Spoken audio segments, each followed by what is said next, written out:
Hey, welcome in.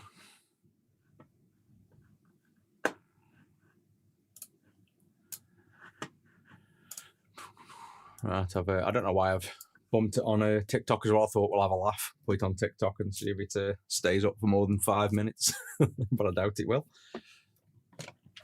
Get some rest, yeah, I need it. That's bloody CleanScreen's been quite a journey. So what I've got to do is get this, basically, well, a desk full of mess. Do we even have one? The goal of this is to get a CleanScreen V4 installed, doing the full works, taking a Game Gear, going from nothing to fully built and working, and then showing all of the new stuff at the V4. Mainly because we've just sent off about 280 of these today, released them today, and this is like, obviously we need a video before tomorrow, before everybody gets them, so people know how to actually install them and use them. So we've pretty much got to do this video. I don't think it's going to be the official install guide, because this is going to be the first one, but it's going to be the guide for now until I get time to do. I think I'll have to do like staggered installs, one showing the CleanScreen install, one showing the software. This is going to be literally, I've got to get a Game Gear for start with that even works. So this is just going to be start to finish job in one go, basically. Yeah, face cam. I couldn't be bothered to set it up right, but the face cam keeps showing.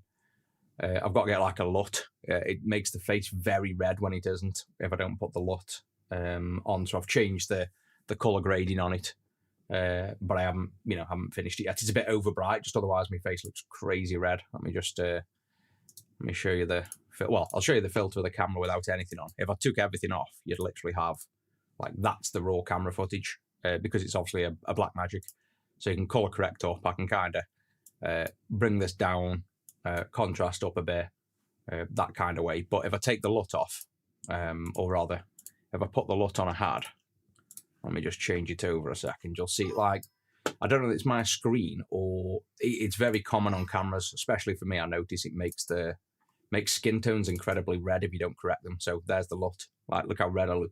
And I'm not red, I'm literally, well, if we go to like the overhead, say, that's sort of my hand. It's like, that's the colour of my face, but look at the difference in the colour with that LUT. So I've put on, I don't even know, I've taken it off now. I think I put on like, it's called Moody 7 or something, is this one? I don't know, I've messed up the colour even more. I had something on, there you go, that one, turned down a bit, graded up a bit. So yeah, just ignore the skin tone colour for now. I'll patch that up and finish it on the next one. It's not something I'm overly concerned about for now. It's just I didn't want it to be bright red all the time. It was like every time I looked at it, I'm like, oh, am I all red? And then I'd look in the mirror, I'm like, no, I'm not red. It's just the camera goes like, obviously, like I say, I've got to sort out the colour grading basically. Right, so let's crack on with this. Let's just literally, I've not got a working Game Gear yet, so I need to start with getting a working Game Gear, and then we'll show the install basically. How much to repair a Game Gear? I think it's like, oh yeah, this one ain't getting boot. I'll just look in the battery compartment there. I think it starts at like 30-40 pounds. I'm not even sure. Just you'd have to check it out. So let's not go for that one. Let's pick another one. Stays on line. Can anyone read that? I think it says stays on summit, lines on screen, battery corrosion. So if it stays on and there's lines, maybe. Oh, these are all. Yeah, these are battery acid everywhere. Maybe. Is there any of them? This one looks clean. There we go. This one looks the cleanest. Because ideally, I don't want to have to fix a Game Gear as well as do all the install. But if we have to, we have to. And then get the Sonic game.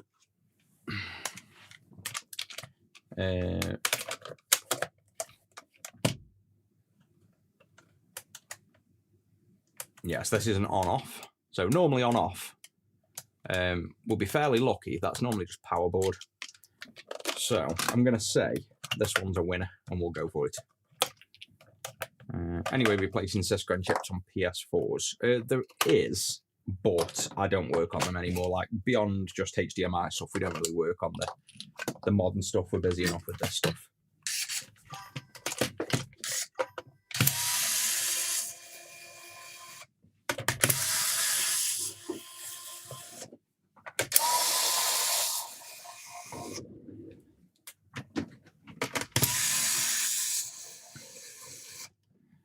Yellow DMG with glitching issues. What's your order number? I'll check if it's already done.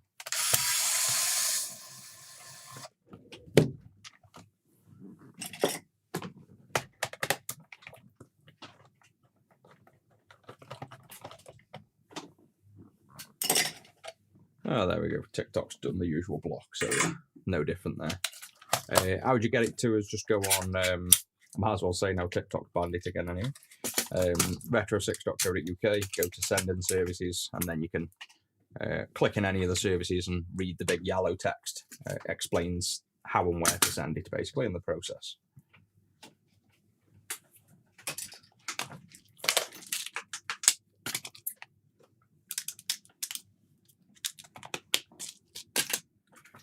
And so yeah, these boards are pretty leaky. The audio board's worse than the power board, but if we look at the audio board there, zoom in a bit, you can see the audio. I'm not going to use any of these, it's going to get a full upgrade anyway, but you've got all the electrolyte here, all the leakage out of this cap. It's kind of rotting that, but we're not going to use that board. The power board doesn't look too bad, but I'll put money on this power board's bad. So let's just chuck all this. We don't need any of that. We want to just power this up, and hopefully this works, basically.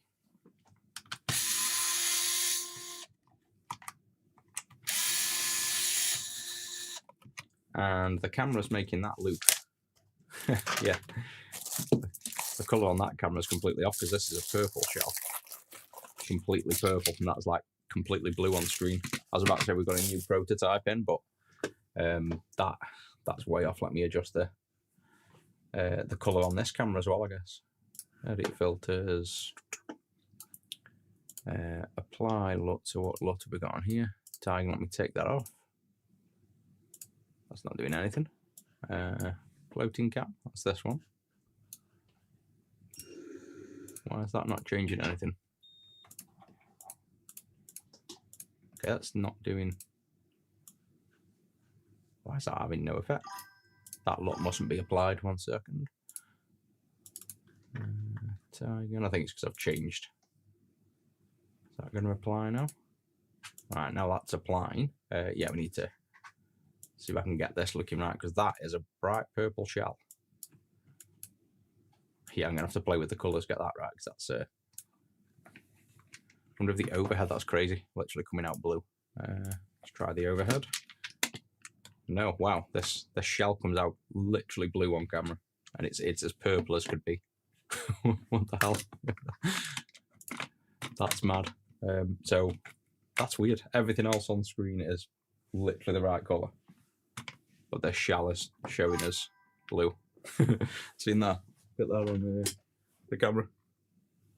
It's literally blue. What the fuck?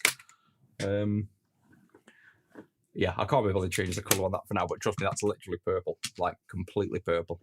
I'll see if I can sort that out after.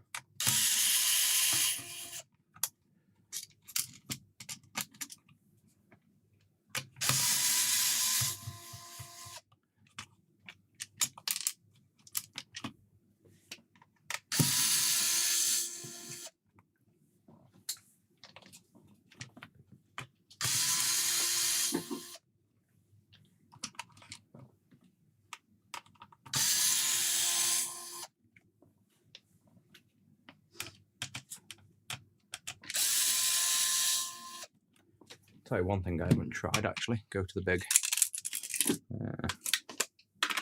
Fizzog cam. Is this one right? Nope, blue, and wow, look at the colour grading I've got on that one at the minute. That's mad. Let me take everything off that one. Edit filters. Take that off. Take that off. Yeah, so even stock camera, that's coming out blue. So yeah, we have no camera that can show that colour off at the minute. That's that out. So we don't need any of this again. We're not going to use anything off that. And we'll just see if we can get this to boot first. I think I did a photo on my phone of it, to be honest. That was the right colour. Let me see. But this is the next limited edition shell. It's not even out yet. I was just going to show it off in a build, but literally looks like the sapphire. I've even got a photo of it. I mean, it's not really like that.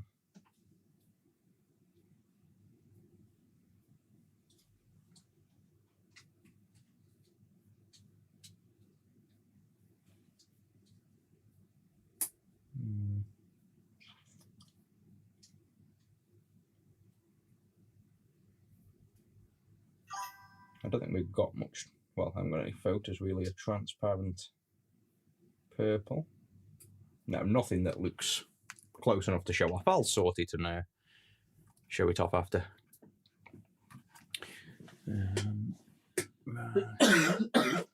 Audio. Power. Speaker. Clean juice.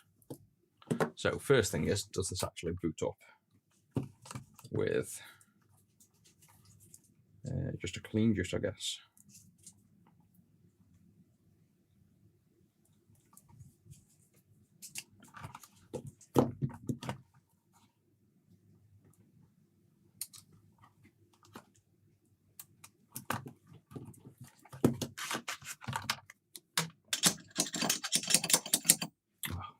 Can you fill us up? It's been empty for about 2 weeks, I think.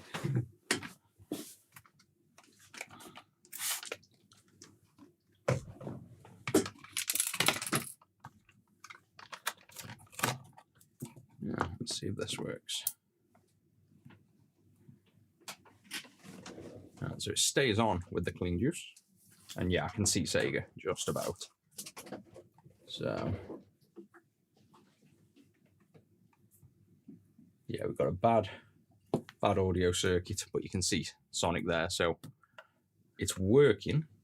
Could do with the audio working, but this is about the clean screen for now, so I think we'll go ahead with this one and put the clean screen on, and then we'll see if we need to look at the audio after. The main thing is getting the screen on.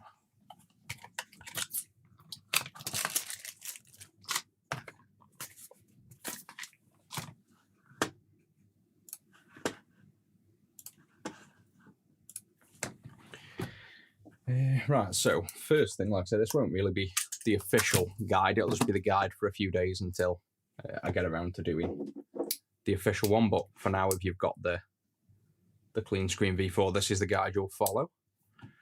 So first thing with the Game Gear, you want to recap it. So we have all these old caps we're going to start by taking off and replacing. So all these rectangle things here, so you can lift these up like this. And I just tend to snip them off on the Game Gear, or you can hot air them off, whichever you want to do.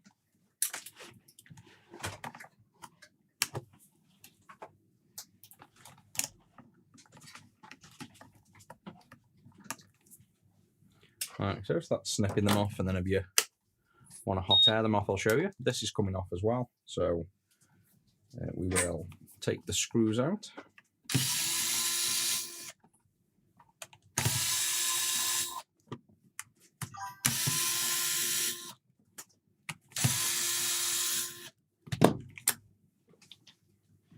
And then the old screen, you've got this reflector for the backlight. Again, these fluorescent tubes, you can desolder or you can snip nice and flush to the bottom to take them off. Fuses, I tend to take out just because they get in the way of the clean screen. Otherwise, your clean screen won't sit flush. They're not doing anything electrically. Once we disable the backlight, but they get in the way of the new clean screen going down. So put them off. And then to get rid of the old screen, we flip it over this way and we make a dog leg like this. So we're going to make like an S shape under here and push like that. And then we're just going to get the hot air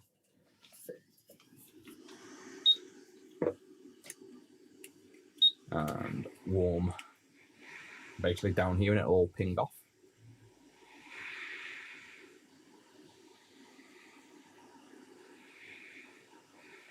Isn't all the same for single and 2/8? Pretty much identical, yeah. You basically solder a ribbon on either side and you just pick a different ribbon basically.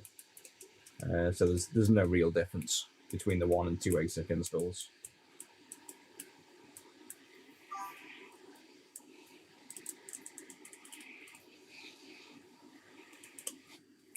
So that's that off, and then while it's nice and warm, you just peel off the tape that's on the other side there, like so, and that's the screen off without any damage to the pins, and there won't be any extra solder flying around. So that screen's for the bin. And then, been a while since I've done these, I always give them Zach do. We've got to take this Alto off, so for that we'll go to the back side here, zoom in a bit maybe on that. So we want to take this Alto off and go on here. So these two pins, if we just warm them up, you should find the Alto will just fall through basically. Like that. And then he's rolled out the way, but there he is. There he can go as well. And that disables all the high voltage stuff. So this, if you leave this L2 on, then you've got some high voltages all around here that can zap you. So with that off, we are ready for, well, we've got to do the recap and remove the other caps yet. So I said I was going to show you hot airing. If you wanted hot air, the other caps off. I've just got this set back to my usual 480 Celsius, 80% airspeed. That's like my pretty much go-to airspeed. And just when you're working around the board, try and observe plastics and things. You don't want to be melting plastics if you can help it. So, for example, this one here, right by the plastic, you can either attack it from this side, like we'll go this way for the small one, but for the large one, I'd probably just cut it. So I'd probably just, do that. Don't bother going next there with hot air. There's no point.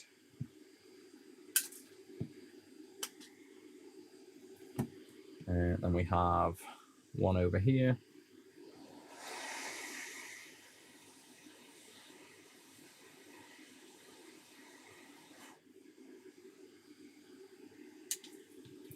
One by the other ASIC here.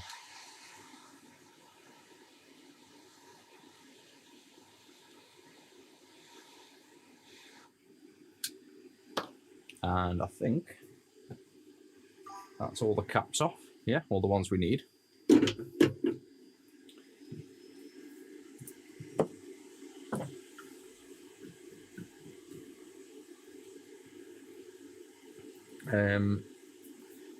Temperature, pretty much, to be honest, 480 degrees Celsius and 80% airspeed I've used on everything. The only thing I've ever damaged is this board right here. I've killed so many of these. It's the only chip I've ever managed to kill.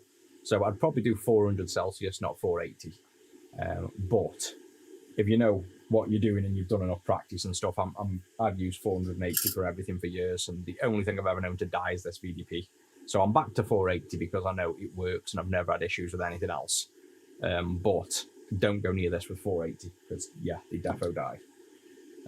But saying that, look at all this floof as well. This all needs cleaning. That's electrolyte from this cap has leaked here. So I'm probably just going to give this, I don't know, what do you reckon? Reflow it, considering I kill these things. Or we could play it safe with an iron, because we know VDP don't like heat. So I'll probably put the extractor on, to be honest, and play this one safe for today. And we'll go down here with a soldering iron and solder for now. just because I know, like I say, I'm good at killing these VDPs. They are definitely temperature sensitive.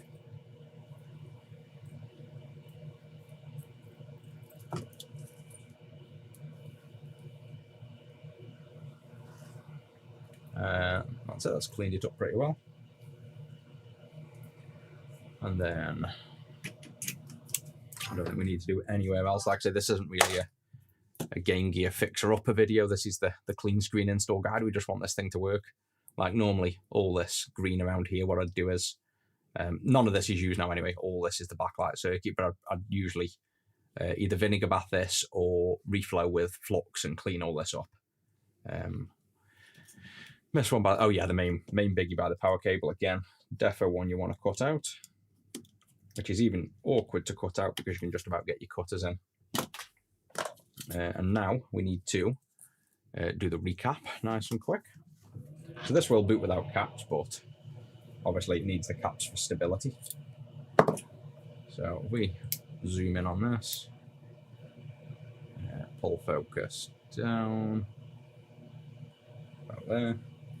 What you'll find is all of the electrolyte from the caps will have eaten away at some of these pads. So you'll tend to find these pads look a bit black around the edges, as you can see. But they're normally, in most cases, they're perfectly fine. They just, all this black rust is like a bit of the PCB from the electrolyte just being damaged.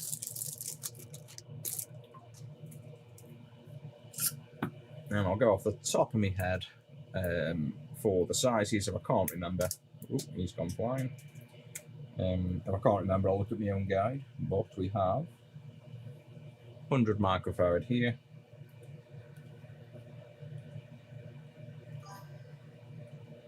If you get both sides warmed up at the same time, it'll kind of pull into position like that. Right, we have, I know these two here are the ones, so we'll get them out of the way.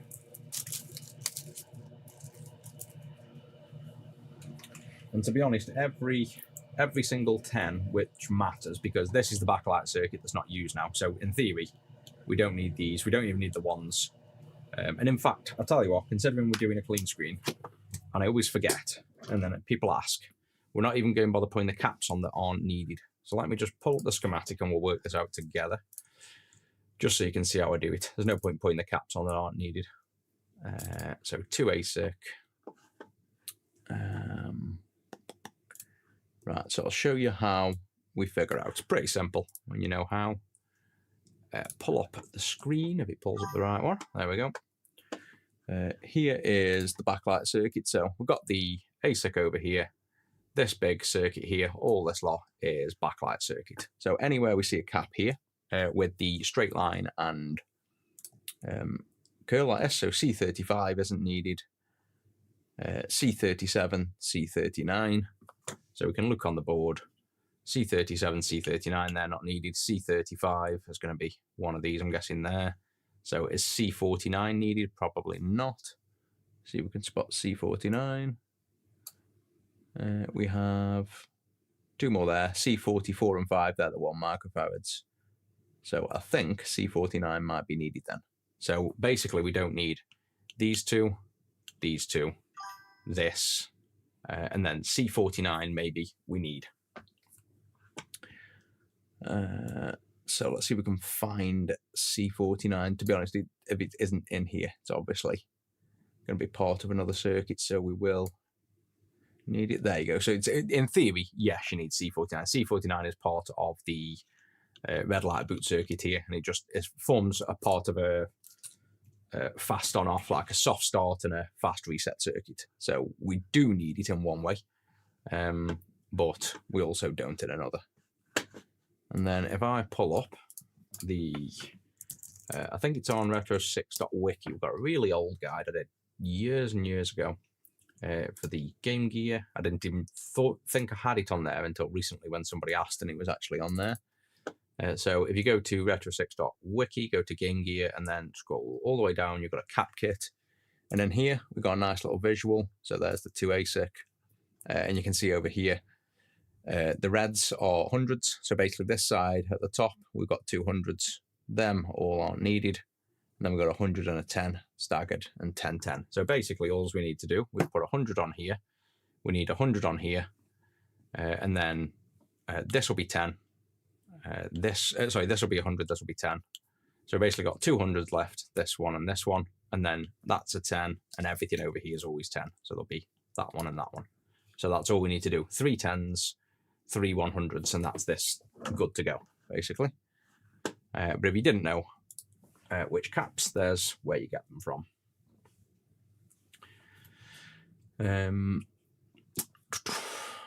Hope you're doing well. Yeah, thanks very much.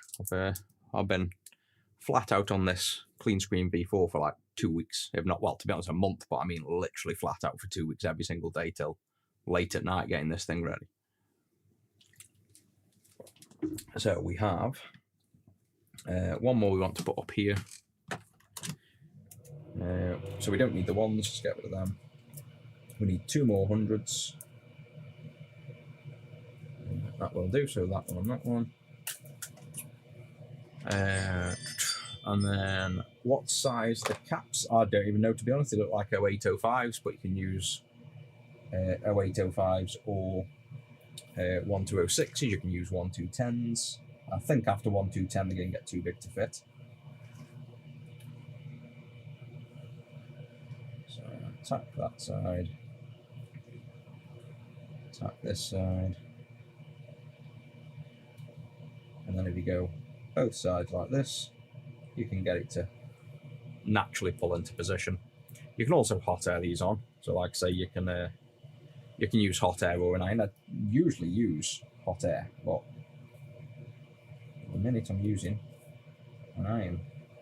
And this is one place to look for corrosion. This is a very common place for corrosion. Under this cap here, these traces that run right underneath are semi-prone to getting trace rot on. I've seen that a few times. So if you've got an issue with the game gear and you're recapping it, this is one place to look out for that rot, if you will.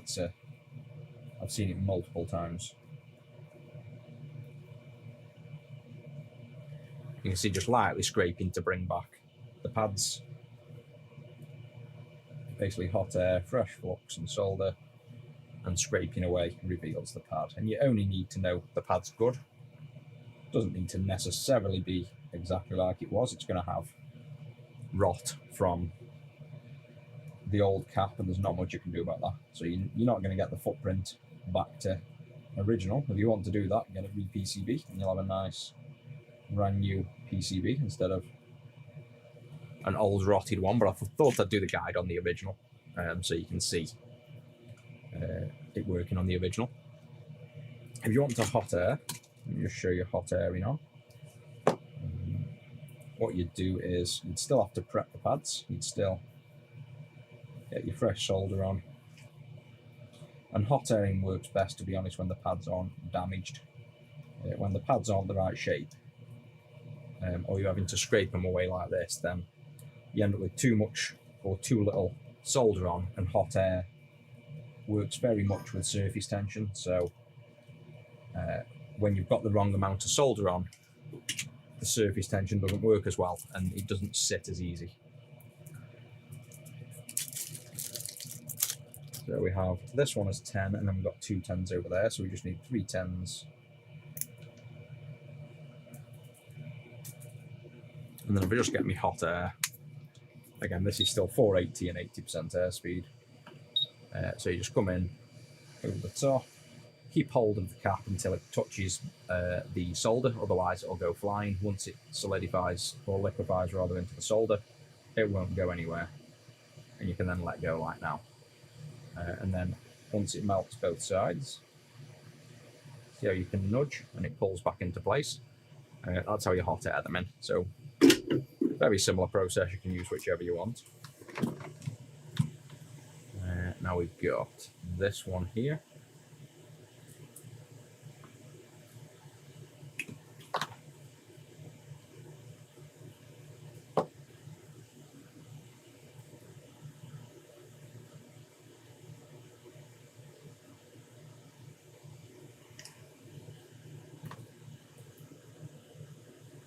And these are just bulk caps, so these are just making the voltage, well, putting a local energy source near the A6 basically, so it doesn't dip the voltage rail. But the Game Gear will be perfectly fine without them. Doesn't actually need to have these on. It will run without them. It's just obviously you don't really want it running with dirty signals, because then you could get it struggling to load games or crashing randomly and things like that. It's more about the stability.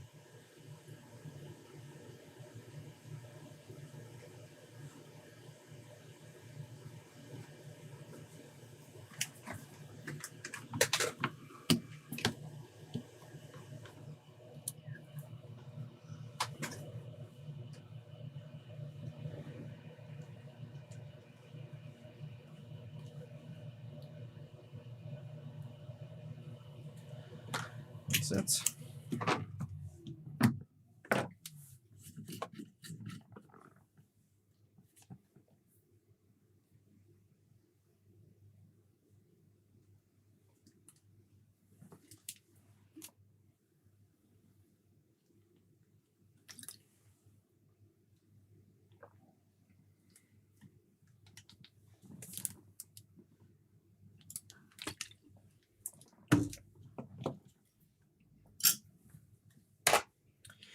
Right, so recap done. We might as well I think then we'll get the clean screen on. So we've got all the other bits to do. We've got like the duo we can add, the clean juice, we've got all the shell we're going to do. But for now, we want to do, this is what we've come for, the clean screen V4. So this now comes as a kit with everything in. This is going to work for every revision of the Game Gear. As of literally today, them shipping today, this works with the VA0, 1 and 2. I've got to write the code for the 4 and 5, but then you can just plug it in yourself to a USB and update it. So I'll show you how to do that on this video probably. So for now, day 1 release has got support for the 1 and 2 A6, but it will have support for the 4 and 5s as soon as I've written the code. It won't be that long. So there's the board. We've got a new screen. So this is a high definition screen now. This is 4 times the resolution technically of the old one. It's 640 by 480. So you can get perfect integer scaling. Got a brand new bracket I've designed. So this is much improved now on the fitment. It fits much easier. It doesn't touch these pins anymore like the old one used to. Got a little bit of sticky. So this fits in nice and snug through there really accurately. And then when you're happy with the position, you can kind of lift that up, peel the sticky off and stick it down. So we'll do that when we're ready. And then you've got the ribbons for the 1 and 2 A6 again. And again, I will be making a VA45 ribbon. And once it's out, I can just chuck them in free on orders. All you'd have to do is send me your order number where you ordered the original from, and I can chuck you the ribbons in for free. They're just not made yet for the 4 and 5.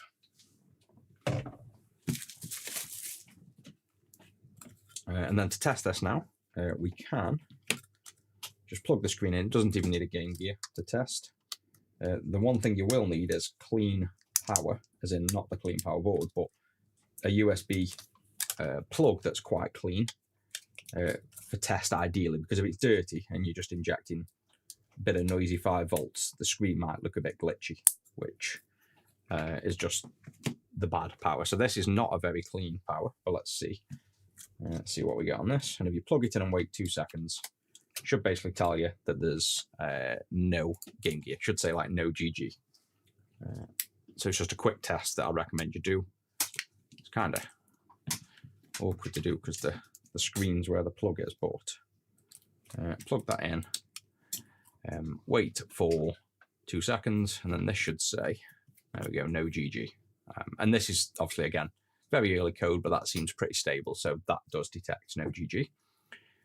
You can see it flickering between like no GG and resetting. That's because this is not very clean. So see this glitchy screen now? That's what I'm on about. If you get this, it's just this power isn't regulated as such. It's just coming off a dirty wall plug, and it's not regulated. So it's good enough to test. And if you unplug, you can see maybe it's even just positioning that well. But if you get a nice clean power, you can test this. But if you see that, even if you see the the flickery. Don't worry too much about the flickering. That's working. That's just this crap power cable, basically. You can then like hold this as well, the test button. So let's see if we can get it boot there stable again.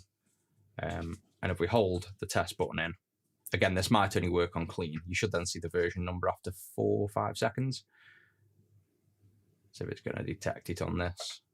No, so this is obviously too noisy, this USB. But that's the quick test to show you that the board's up and running. That's all we needed to see. And then when it's in the Game Gear and things like the clean user power it, you'll get a nice clean screen, basically. So first thing we need to do is chuck these ribbons on. So let's get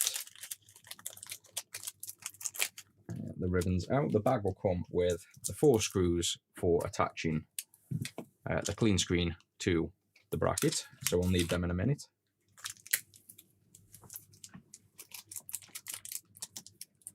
And then you've got the ribbons. They're just all in one bag, but they're basically easy to figure out because you overlay this over the board and see if it lines up. And you can see this doesn't line up with anything. So this will be for the 1 chip. I can probably write on the next batch as well, literally like, 1 chip. But it isn't that, so it's going to be this one. So you hover this over and we should see this will line up. Or have I got that the other way around? Oh no, actually I was wrong. This one is the ribbon. I just got it in completely the wrong spot. So that one hovers over there, P-clock's there, left lines up with that cap, 5 with that cap, and these line up all down there. So that's the 2 ASIC. This one is your 1 ASIC, that side. And then the other side is, I could technically make the other side 1 ribbon. You wouldn't need both of these because these are identical ribbons, but if we flip it around that way, so this is the way they go in. The only difference between these 2 ribbons is one's got this little pad for SMS, the other hasn't. So I could literally make this into one ribbon, but the way you tell which one you need is you go over to here. Again, you'd put this in a position where it fits on whatever it's soldering to, which a good pointer is this.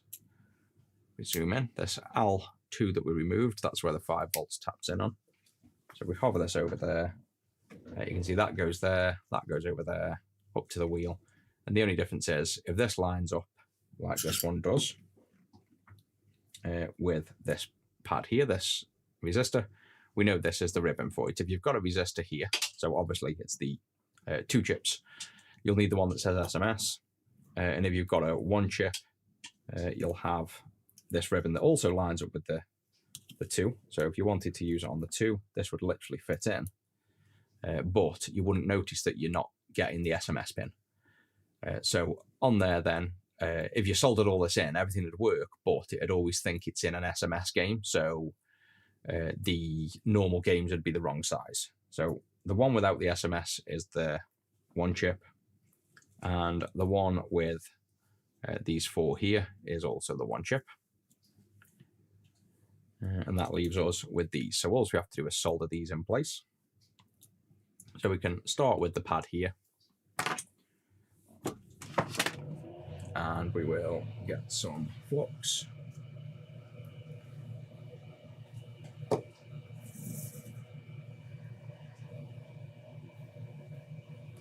Blob roughly onto there, and then we want to align these, and then probably reblob that to move the ribbon a bit. And now that's in position, we can go on to these pads here. So that goes onto there. That one goes onto there. We've got the 5 volt. We want the SMS pad.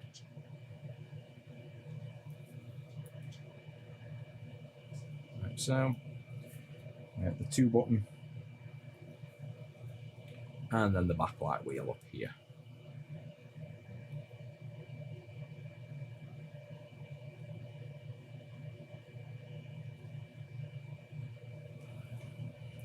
And then these, I just recommend that you remove these. So again, if I just show you the schematic and all we do, so people know, it's better to have the knowledge than just follow blindly. Let me just open this schematic up and put it over the top.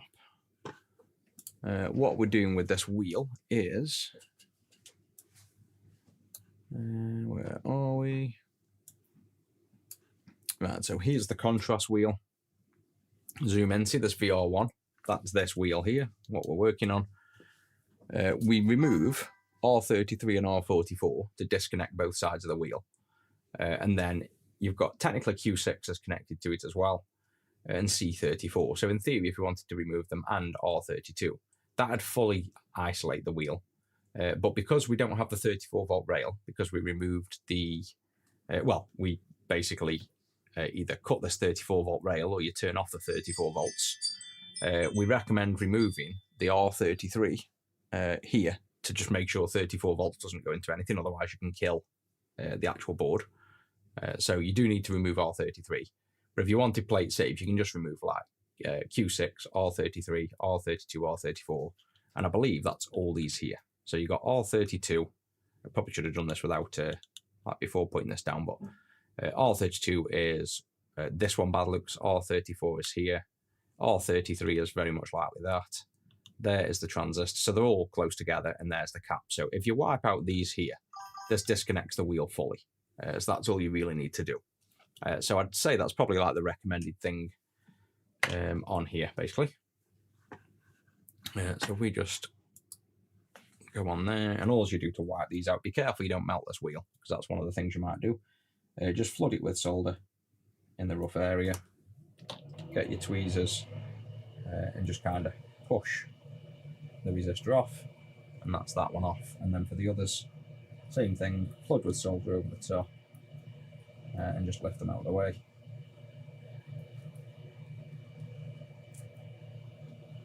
And there we go, and then same for the transistor. You can even go, what you'll tend to find is you go the 2 pins on this side of the transistor and wait, and it'll just warm up enough that you can still lift it off without moving to the other side. You don't usually have to go to the other side, but if you do, you just have to tap for a brief moment.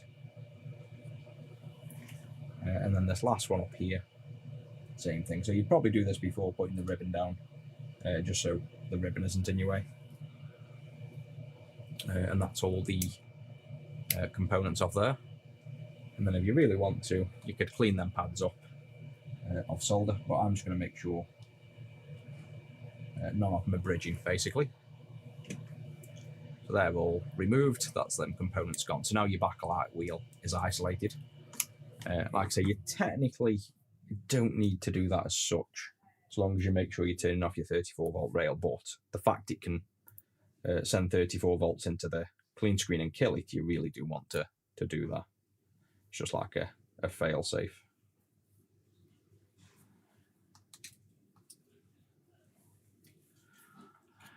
So that's the backlight wheel isolated and soldered. That's this ribbon soldered.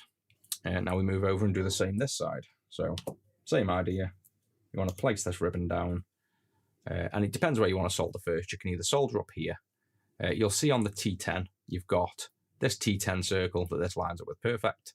There's this pad here because some revisions of 2ASIC have an exposed pad here. So you won't have a T10 there, but you'd have something here that lines up. So you don't need to solder both. It's there because there's versions of the board that have a pad there, and there's versions that don't. The most common one is this one, but there is a version where that rectangle will be needed, basically. So a bit of flux. We'll start with this top corner and solder that on. What can kill the board? The backlight. So if you want to be really safe, see this wire here, the far left one? Just snip this wire. So just cut that wire, basically, like that. And if you want to just cut it out the way further, that disconnects the 34 volt, so you can never now kill the board. Some people don't want to cut the wire, they want to keep it authentic. So removing these components disconnects the 34 volts from going into this. But if you want to be double safe, cut that trace. We also have on like the clean juice, that's why we have the 34 volt switch here. So it's hard to see, but if we peel off, this is my test unit, so I can peel this off. You can see there a bit clearer, pull focus a bit. There's the switch, so that's 34 volt on and that's 34 volt off. So we can turn this off on the clean juice as well, and now it won't send 34 volts in. And then obviously 34 volts would have come down here, but we've cut it. And even if it made it down there, we've removed them. So we've done all three things there to prevent any high voltage going in. Right, so now that top corner one's in, I'm going to go far down to the bottom corner and line up.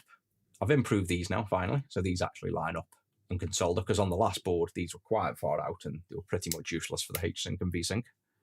So now if I zoom in nice and close, you can see I've made it so they should actually solder. So let's do these two first. If you're not comfortable soldering the H-Sync and V-Sync, you can still solder wires from the CleanScreen to the LCD pins, which is on the old guide, but it's fairly easy to solder to that pin. You don't even need to see it flow, because see how that's rock solid now? There's pins top and bottom of that pad, so it's actually attached underneath, and that's literally, can't lift it up now, that's soldered on. So that's how easy it is. You don't need to worry too much. And then the V-Sync is that far out the way, you can just come in with your iron from here and bridge over like that. But again, if you get blobs of solder on the chip, don't worry about it. Let's, for example, say this is what people stress about, and that's why I say kind of don't worry too much. Say you accidentally go, oh no, I've done all that. This is ridiculously easy to get off. Just make sure the tip of the iron's clean. So if you've got a little brass wool thing, clean the tip of the iron so there's no solder on. Flux, go in with your iron, come off. Clean the tip, flux, in with the iron, come off. And there, it's all gone. You don't need to move, you don't need to drag, you don't need to do anything. You just basically get your iron so there's no solder on it. Flux, go in, come out, and most of the solder pulls onto your tip. Clean the tip again so there's nothing on the iron, and just repeat that.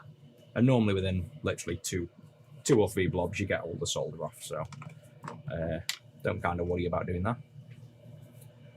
All these resistors here, so again, these resistors aren't needed. All these two do is bridge over the top. So obviously they go back to our board, but ultimately these just bridge over these two pins. So if you accidentally knock these resistors off, you don't need to put them back on.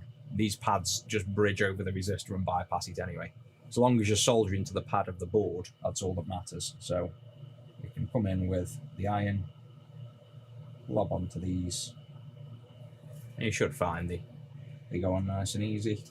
This one is for, again, it's always the resistor. So this pad goes up to here. I know they look tight, and some people get them confused. Like this one, some people solder to the cap.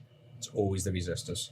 So this one goes to the bottom of the resistor, which needs a bit more, and this one goes to the top of that resistor. So it's just like that, basically. And then just always inspect nice and close to make sure everything's soldered. So D2 goes to this resistor. Make sure there's no bridge between these two. D0 is this resistor. D3 is here, D1 is there. And if you find it easier, like I say, you can remove these four resistors first to give you a bit more clearance, and then solder on. So I think that's the ribbon soldered there. I think we've got P clock and a few bits here. So we've got a 5 volt here. We just need to feed in and solder on. We've got a P clock. Again, there's a few revisions of the P clock, but it'll always line up. So this resistor connects to here, goes down, connects to here, goes to the ASIC. So you can connect to this resistor pad, this pad here, or even this resistor pad. All three of these are joined, but it's designed to obviously solder to this pad here. So quite a lot of solder on this one. Makes a big ball like that, and that's soldered. And then we've got the left here, which goes to C26. Kind of obvious though, like everything lines up and you can't really go wrong. There's not much you can accidentally solder to the wrong place, really. So I think that's it. That's the install done. In essence, that's like the soldering work done. What flux am I using? Back to Solder King now, and we sell it. So if you go on retro6.co.uk, I don't know whether I've done a new section or not. Let me have a look. Let's go on retro6.co.uk. Put that over. So, did I do a new section? No. So there's no section yet. Is it in mods and parts? Send-ins? So in mods and parts, I put a section soldering supplies, and then the flux is here, basically. So this is the 30 GSM. This is the big one. And then we do a 10 cc, which is smaller. So obviously a third of this, but best flux we've used. So obviously we were a reseller for them. We stopped selling them, and then loads of people wanted them again. So we went back to selling them, basically. Spam, I'm guessing.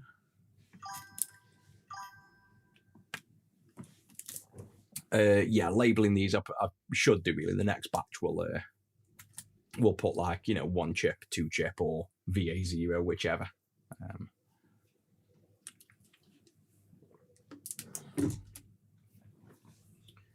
Did UK get any of the massive snow? No, we haven't had any snow yet. We've got cold. It's like cold at the minute, but we haven't had any snow. I think it's all due though. It's like all in the news that we're meant to be getting bad weather, but we haven't at the minute.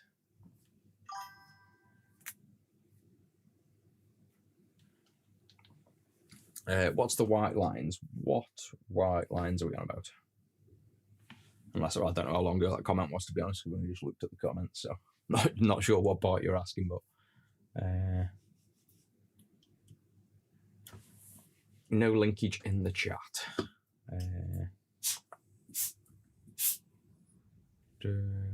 Is there a short between D0 and 1 or last register? No, I zoomed in and checked that. So no, we'll soon find out if there's anyway. So now that's done, all we need to do is position this. I'm just going to go for I'd probably recommend you test it first, but I'm just going to screw all this in and connect it. So take the screen out of the bracket first. Bracket goes, if you get the bracket facing this way with the open hole at the top, and then flip it over, that's the way it goes. This then sits underneath, and these 4 holes line up with this hole, this hole, this hole, and this hole, I think it is. So like that, I think. Oh, sorry, this hole down here, isn't it? Yeah, so that one there, that one there. Yeah, like that. So get these top 2 aligned, and that'll align. And then before you put the screws in, this board, obviously the CleanScreen board, sits in between both of them. So get that into position like this, line that over the holes, and then basically get your little screws. I think I have as well. I did have. Oh yeah, there we go. Like a baby electric screwdriver for the small screws as well. See if this works. Every time I come to this, it's flat. So we get that in. What do we do? Turn. Yeah. It doesn't work very well.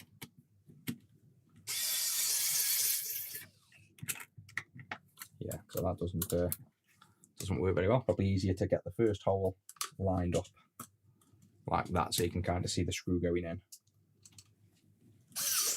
There we go. So that's like the first screw hole connected, and now you can probably go to the bottom corner here and push that into alignment, and then this one you want to push so you can see the hole. So you move this, you can see it moving. You want it to align with that hole there. Perfect. So when you can see the hole is clean through, flip over and plunk the other screw through.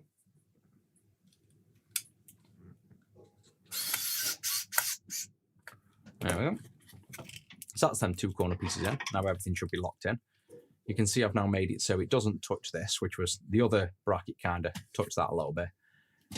It also is now perfectly flat across the top. The other one had ever so slightly a twist. This is now flat. And now we can put the last 2 screws in.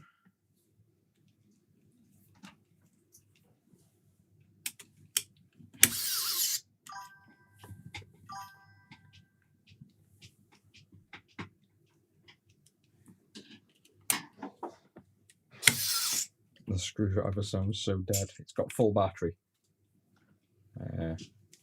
It's got number 1 on. I don't even know how to use this thing. Like, I can never seem to change that as 1 button. There's no torque options, but surely you can change that torque. What do you do? Just hold? I don't know. Go back to my normal one for now.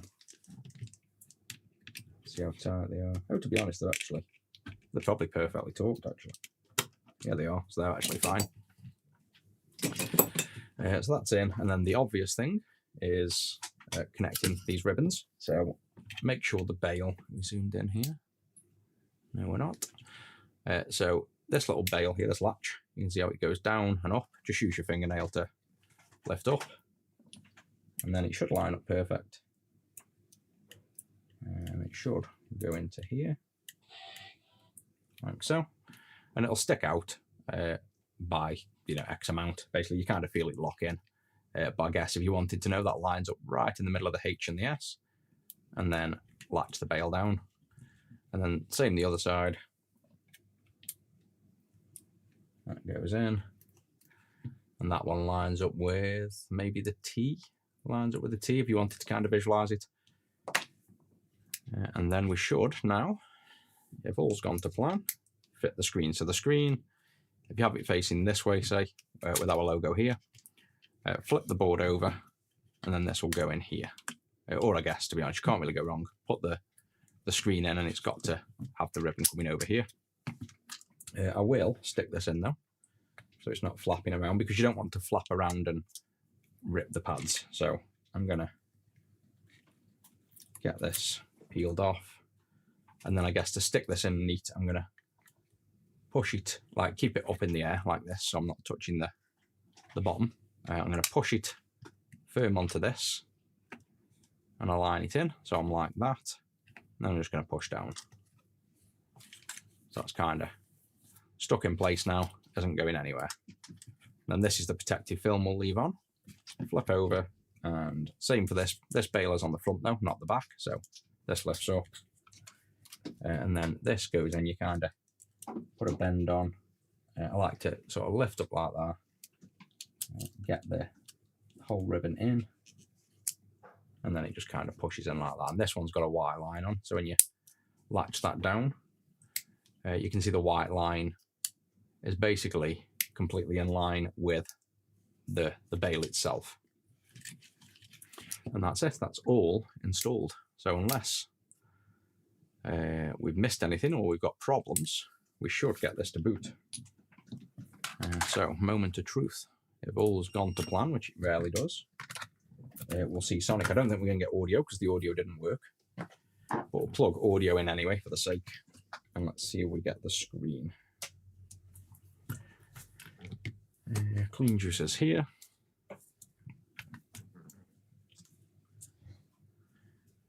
Email for delivery of Dreamcast. If it's a Dreamcast order, you've probably just got the email of us printing it off.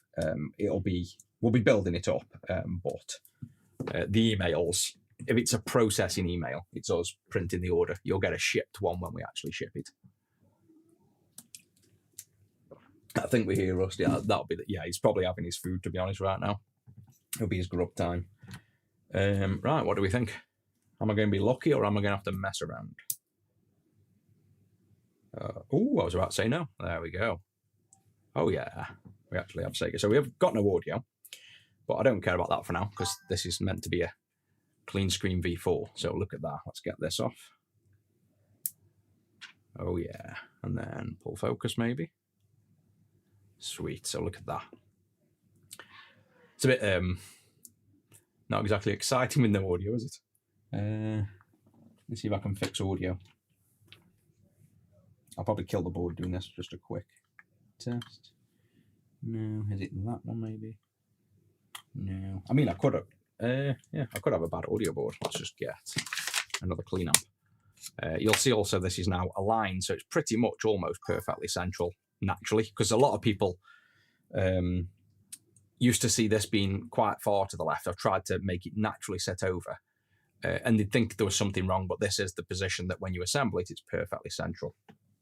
But yeah, you can probably, for those that have seen the V3, you'll probably see how much clearer and sharper that is. And in fairness, most other screens on the market are already the 640 by 480 screen. So we had a lot of catching up to do, but theirs isn't as cool as this now. We've got so many things we can show off here. So this is the core. When you buy the CleanScreen, I've actually lowered the price of the V4, so it's cheaper than the V3, even though it's more powerful. But you can upgrade. So this is like, you can upgrade to a Pro and an Ultra. And you can plug the USB in yourself. So the USB at the top here, you can plug in and update this yourself, which I'll show you in a minute. You can buy a license yourself and upgrade it. And it instantly upgrades, and you can get loads of new features. So let's just see if we can get audio first, just so, you know, I want to hear Sonic, but I'm not gonna do too much on the audio for now. No, so it's definitely missing missing audio. I really don't want to have to dig into the audio, because like I say, I want to show you the CleanScreen. But new member, thank you very much. Let me have a really quick look at audio, like really quick. It's been a while, actually. I don't think I'm even going to bother, because I've peeled this off. I don't want to get gunk on my desk on this screen. So ignore audio for now. I could always stream that tomorrow or something. Let me now show you all the cool things of... Has my camera got a... yeah.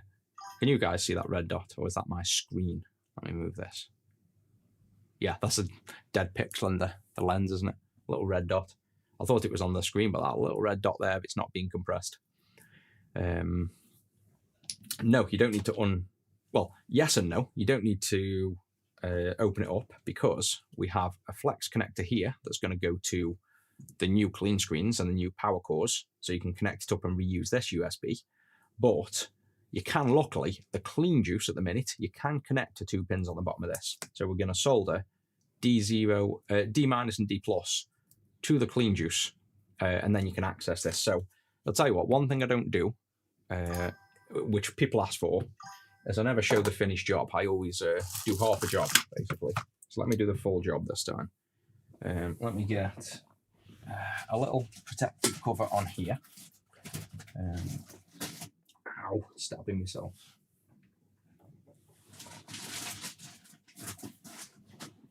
Let me get one of these down. I probably shouldn't have taken that screen protector off. I got too excited.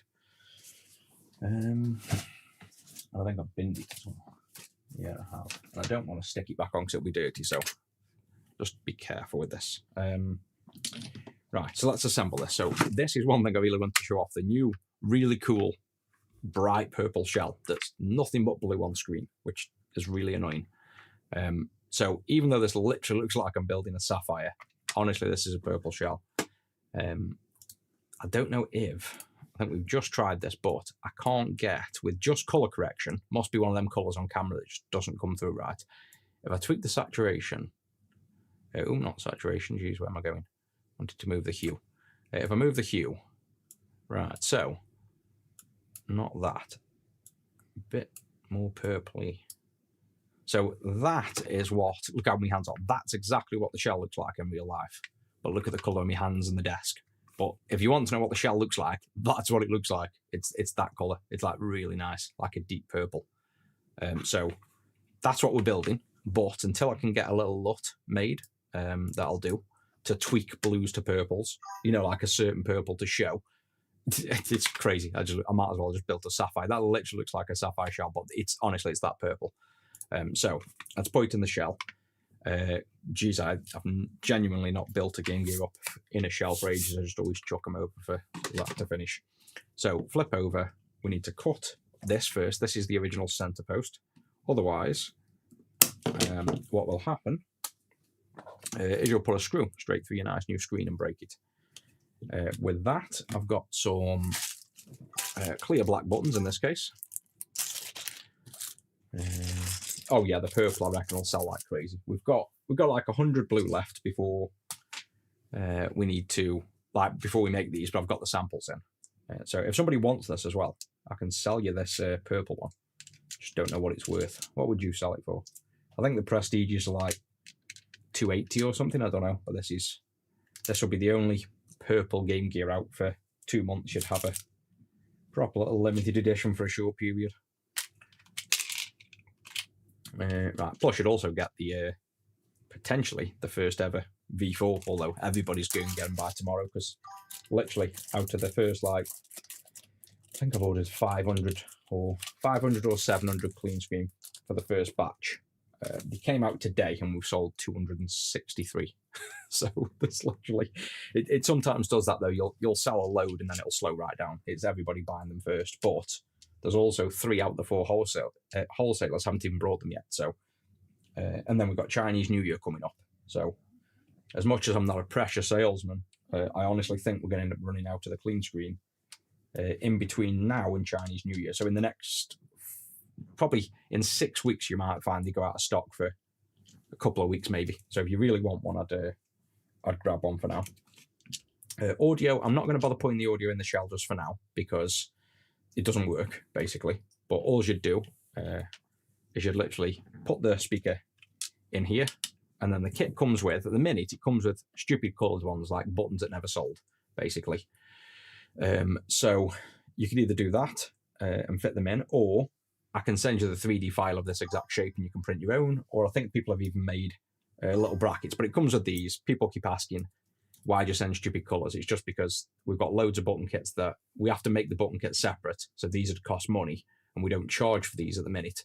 But a better solution would probably just be include a clear resin mold. I might make a mold for you basically to hold them in. So you can either do that, you could gently melt plastic with your iron if you want to be a bit brutal, or you could 3D print a bracket. You can do whatever you want to stick them in. But like I say, this audio isn't working, so for now, the audio on this is out of the question. But it's not hard, why have I got 3 screws? Oh, that comes with the clean amp actually comes with the screws. I didn't even remember that. So I'll put them over there. The button kits also come with a single one, so that is a clear black, because I put clear black buttons in. So you could use the clear black one to hold a single speaker in, and then you still need one for your dual. And then we've got the power button. So for us, that's everything. We've got the buttons in. We haven't got the speakers in because the audio isn't working, so I'm not going to waste my time for now. And then all you do is you get this board. You put the volume or contrast, is that? Contrast wheel. You put the contrast wheel in first, like so, and then go down, and I like to wiggle it in place so it's sort of, you feel that it's flat. And then you can always flip over to check and press your buttons. They all feel all right.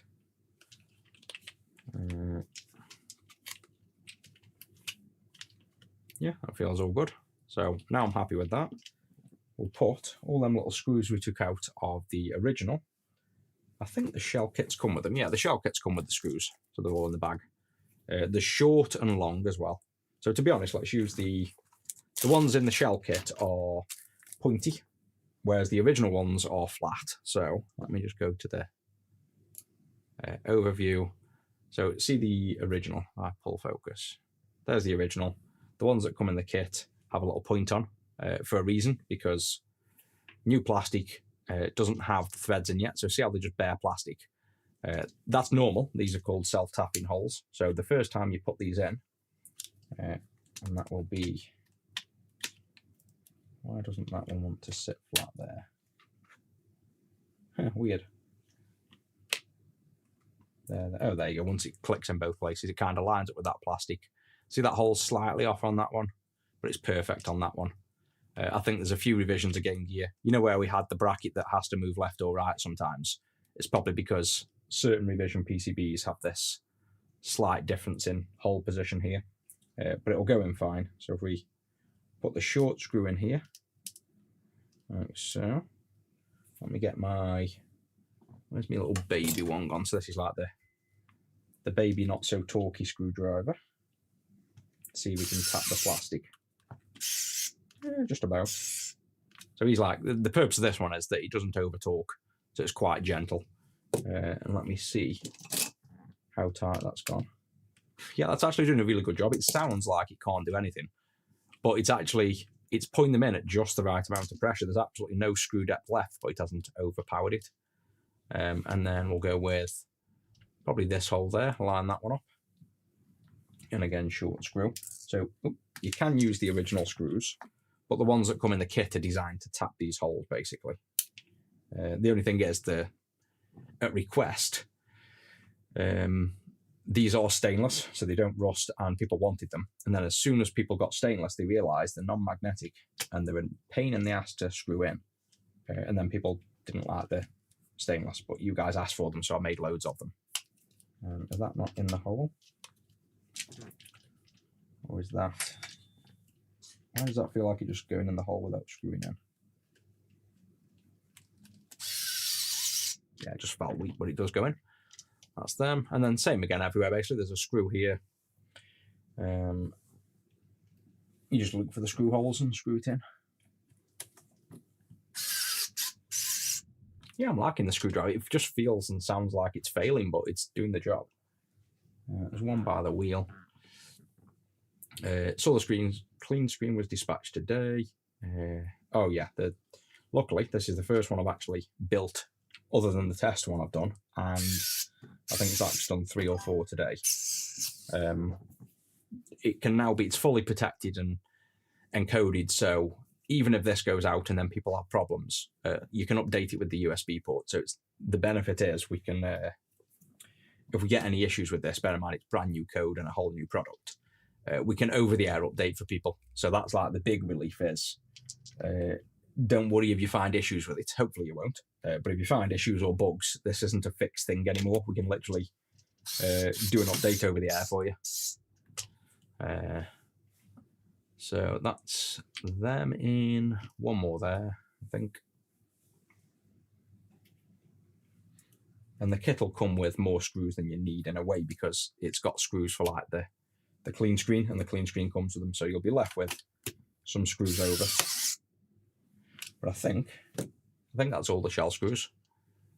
So they're all in. Now you got these 2 big ones. Don't forget these again. Ours come with these. Now, somebody did point out these are actually slightly too long. So if you put these in, I think they're only too long though if you're using our game slot. And what will happen is they'll come through and pierce here. So let's see what happens on this one. We'll use the big one for this, I think.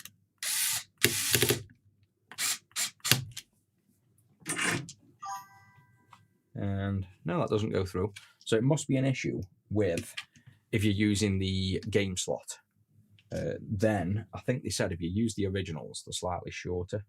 No, they're not. They're exactly the same size. But I do remember somebody mentioning if you're using our game slot, like a re-PCB and a game slot, I think these slightly come through and touch the, like when the glass goes down, they'd be touching it. So I'll probably revise these screws to be slightly smaller, or revise the game slots to come with a washer is probably the logical thing to do, maybe. So let's put this one in. And these are important because these are the main, like these big ones, the main thing that stop the board moving when you've got a game in. So that's that in. So that's where we're at now. And if we flip over, everything's in. And the one thing I want to do, which obviously you guys just asked, is can you update this without taking it apart? Yes, you can. But you're going to need a clean juice. So I have said clean juice here, and we'll figure that out. So it comes with, this is the only thing you can do with it at the minute, is a clean juice. I am updating, obviously, new products. So I am updating the power core and the clean juice on the next one, so that this connector here, this little flex ribbon, could be plugged in and flexed over to plug into the USB boards. And if other makers that, you know, plenty of people make power boards and things other than us, if they wanted to make a FPC connector on theirs, they could. All we're doing is sending ground D- and D+ over. VCC I'm not so sure about sending over yet. I need to think about that one. So for now, all we need to do is send over D- and D+ to the CleanScreen. So let's first assemble this into, put him there, assemble the clean juice in here. So clean juice goes over. It comes with a little plastic cover, so probably go to this one. I use a screwdriver similar, even though it sounds like it's not enough. Yeah, it pretty much sounds like it's failing. It's like, and then you check and it's fully in. Whereas this one's the exact opposite. Sounds like it's rounding the shit out of the screw heads and it's barely screwing it in. It's like, I've got one that sounds way overpowered and one that sounds weak, and they're literally the polar opposite.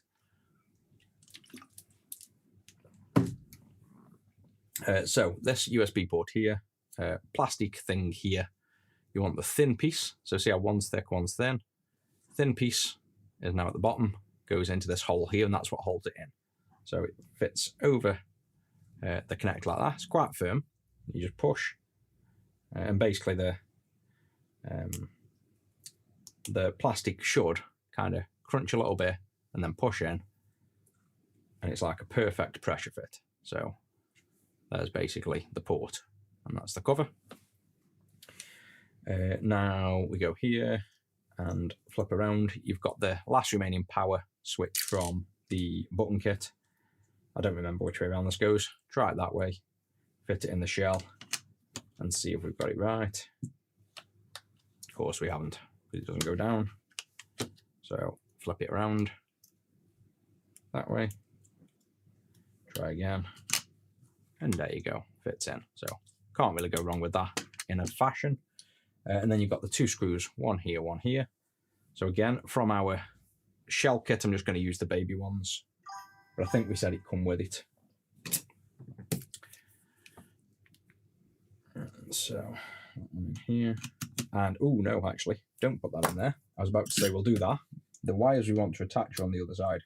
So because we want to update this over the USB, like I say, this board is going to come with a little connector, so you can just plug in. But for now, if you want to do this, and this is so that you can update this, which I really recommend, you can update it without taking it out, because otherwise you can't get to this port. You'd have to unscrew all four, disconnect. It's a bit of a pain.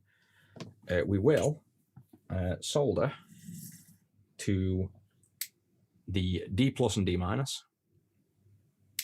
So we go to here, put the extractor on.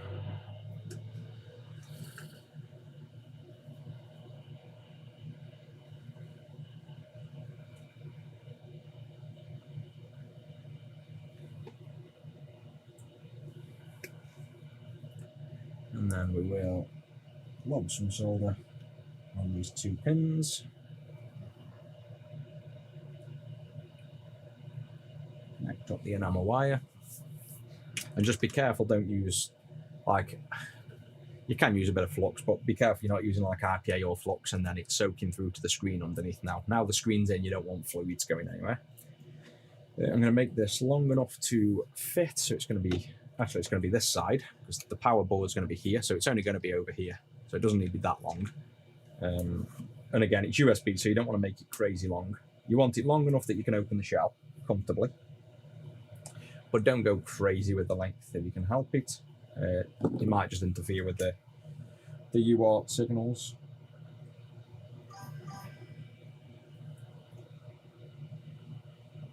And then the best is yet to come when you see all the websites and the software I've been working on that make this into something that no other screen on the market has. Like, no one's even close to doing what we're doing on this now. So this will be the future for all clean screens. This code base I've worked on for this, I can just literally reuse for all the clean screens going forward. They don't need to be remade. I can reuse this code. View count, yeah, the view counts are ridiculously off. They never work. I think on YouTube it picks a random one, it picks a vertical or a horizontal, and then shows that number, and it literally, it just random basically. Right, if you're going to do this as well, one thing I do, D plus over here. So if you're trying to remember when it's in the shell, which one's which, what I do is I'll get, say, this side, the one I've cut is the D plus. So the D minus, I'll just make slightly smaller, like that. So now, if I pulled the wire straight, I've got one wire short, the other wire long. To me, naturally, the longer is the positive, because it's obviously bigger. So that's all I do if I'm trying to remember where, which wire is which, and then going to be, they're the same color wire. So a little trick there. Strip the ends of the wire, so expose that bit of the wire.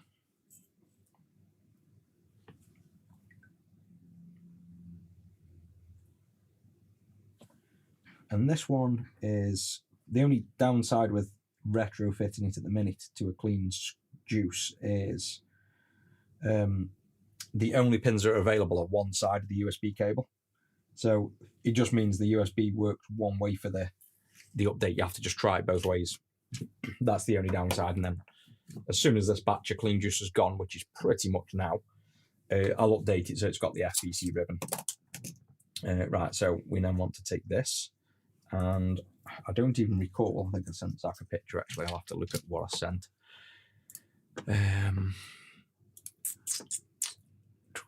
Right there, I'll share this somewhere, but at the minute it's basically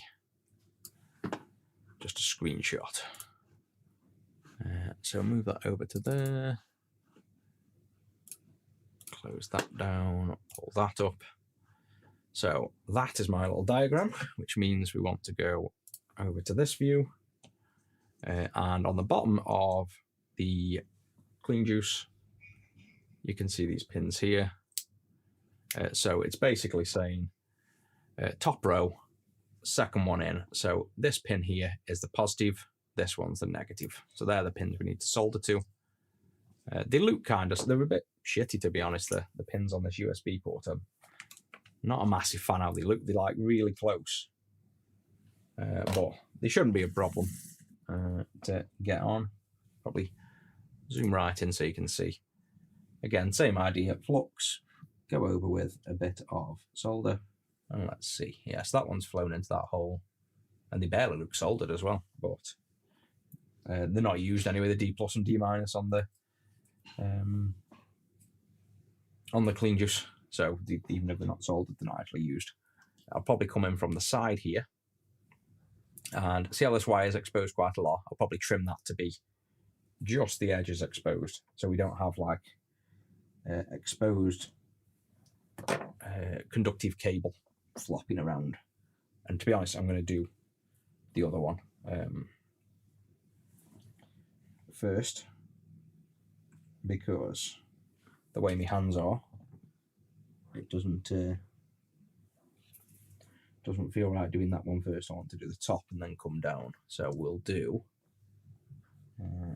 this one at the top there, and again I'll trim this one down, make it nice and short. So we want just a bit of the copper exposed there, and then all we have to do, I'll probably put a bit more flux on there, a bit more solder on the tip of my iron, and then I can go into here, position it well. If I could actually see the depth perception missing, and blob on. Yes, that's got it nice and solid, so see that's rock solid. And get the other one and do the same on this. And what I'm probably going to do as well, maybe if people don't want to do this, because this is, I suppose it's quite tight soldering, I mean that's on there, I'm just going to move it down a bit, is I'll make a little FPC board, I think, because that is, it's quite a it's quite a fine soldering in a way. I'm just that used to soldering. Where's me IPA? Did that do? Yeah, I think. Yeah.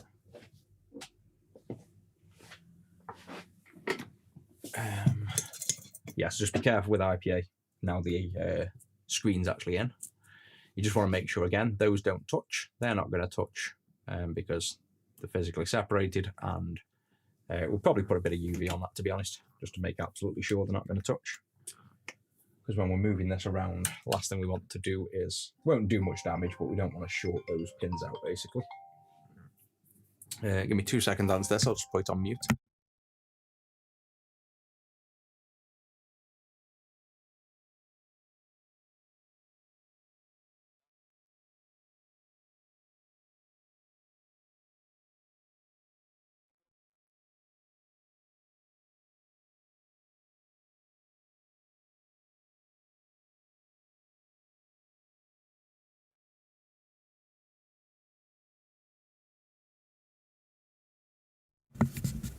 There we go. So all I've done is blobbed a bit of UV over the top of that and cured it. So now they can't touch. And let me tidy up a bit. I've got quite a bit of stuff all over the place at the minute.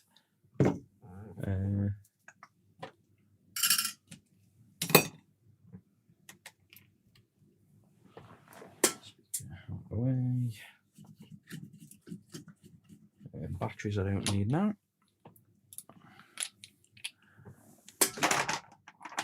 There. Right, so I think we should probably let me do a quick test that this works on PC because I don't want to screw all this together and it not work. So let me just plug this in and then wait till you see this website I've been working on with all the other stuff. The fun stuff's about to be shown off. So I won't reveal what it is just yet. Let me see if it works. At least the website's actually up and running at the minute, which is a good start. I'll need to power the console because this is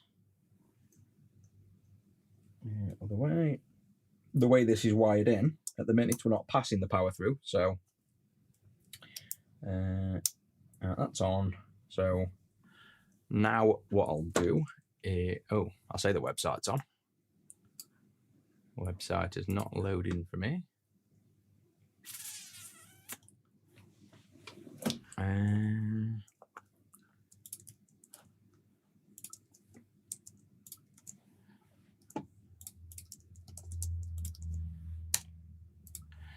wonder if I've got I shouldn't have debugger enabled.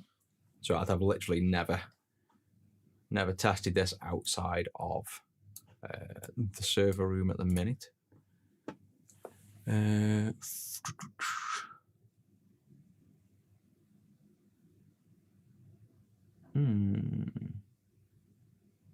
it's not up and running. Okay, let me spin up. I'll spin up the desktop app. I'll fix this obviously for tomorrow. But what I'm going to do is launch a... I was tempted, and I still might, I can distribute the software to like control this as, you know, a PC app. But at the minute, it's run through, like I've managed to also port it to the web, so it's a full web app. So that was the goal. Like it will be. I'll fix it tonight. So it works, but I can't be bothered going to the other room to sort the server out. I'm just going to run a local instance for now so I can run it. So just give me 2 seconds for this to just nothing but clean screens selling on the website while I'm doing this stream at the minute. Get rid of that. Open GitHub. Hardware GG. Clean screen. Is this not? Oh, this is old, isn't it? PC Pi. There are the old folders. V4. There we go. Right. I can run. I will run. I suppose I'll run the map on the desktop. I'll run the desktop version. The only benefit of it being a desktop app is it can auto reconnect on the USB port if it drops or restarts and things. That's like the only benefit. Whereas the web, due to security, doesn't let you to restart. Site's working for you. Which site? Because I haven't technically even released the sites yet as such. I suppose they are technically on the product page now. But this is an app website, so I'll get it working now. I've got a feeling all it'll be is the server that's running this has probably still got Visual Studio or Rider attached to it, so it's probably just literally breakpointed at a like a debug statement, and I just need to go in and disable debugging. I'm probably just running a debug build at the minute because I've only just released it half an hour before coming on stream. Any updates on Turbo PCB? Not just yet. I've just been that busy. I can't run that without installing WASM. Go to the desktop app, and I'll install that while we wait. Command line. This poor PC is running about 12 things for streaming. I've got files copying over to an SSD. I'm building a server.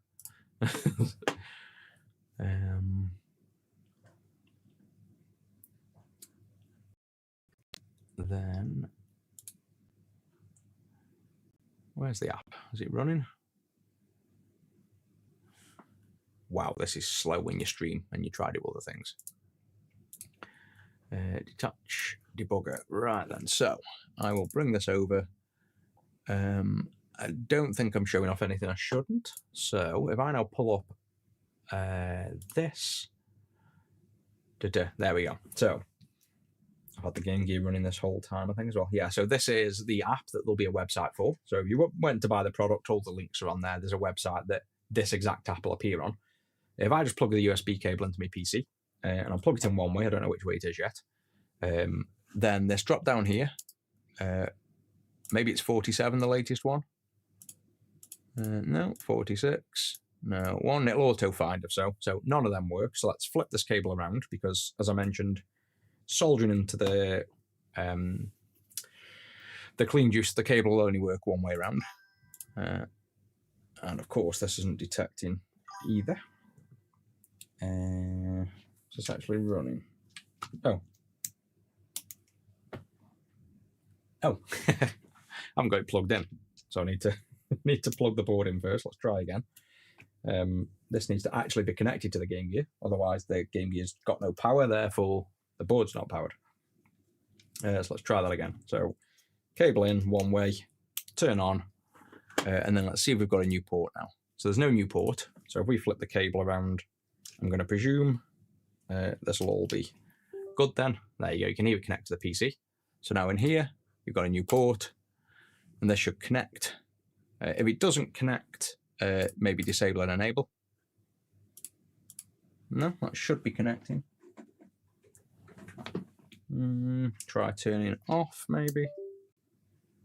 Back on. Let's see. Nope, so have I got the wiring the wrong way? I don't think I have. Positive there. I'm pretty sure that wiring's right. Negative there. Power's on. That's running, but let's put a game in so we can see.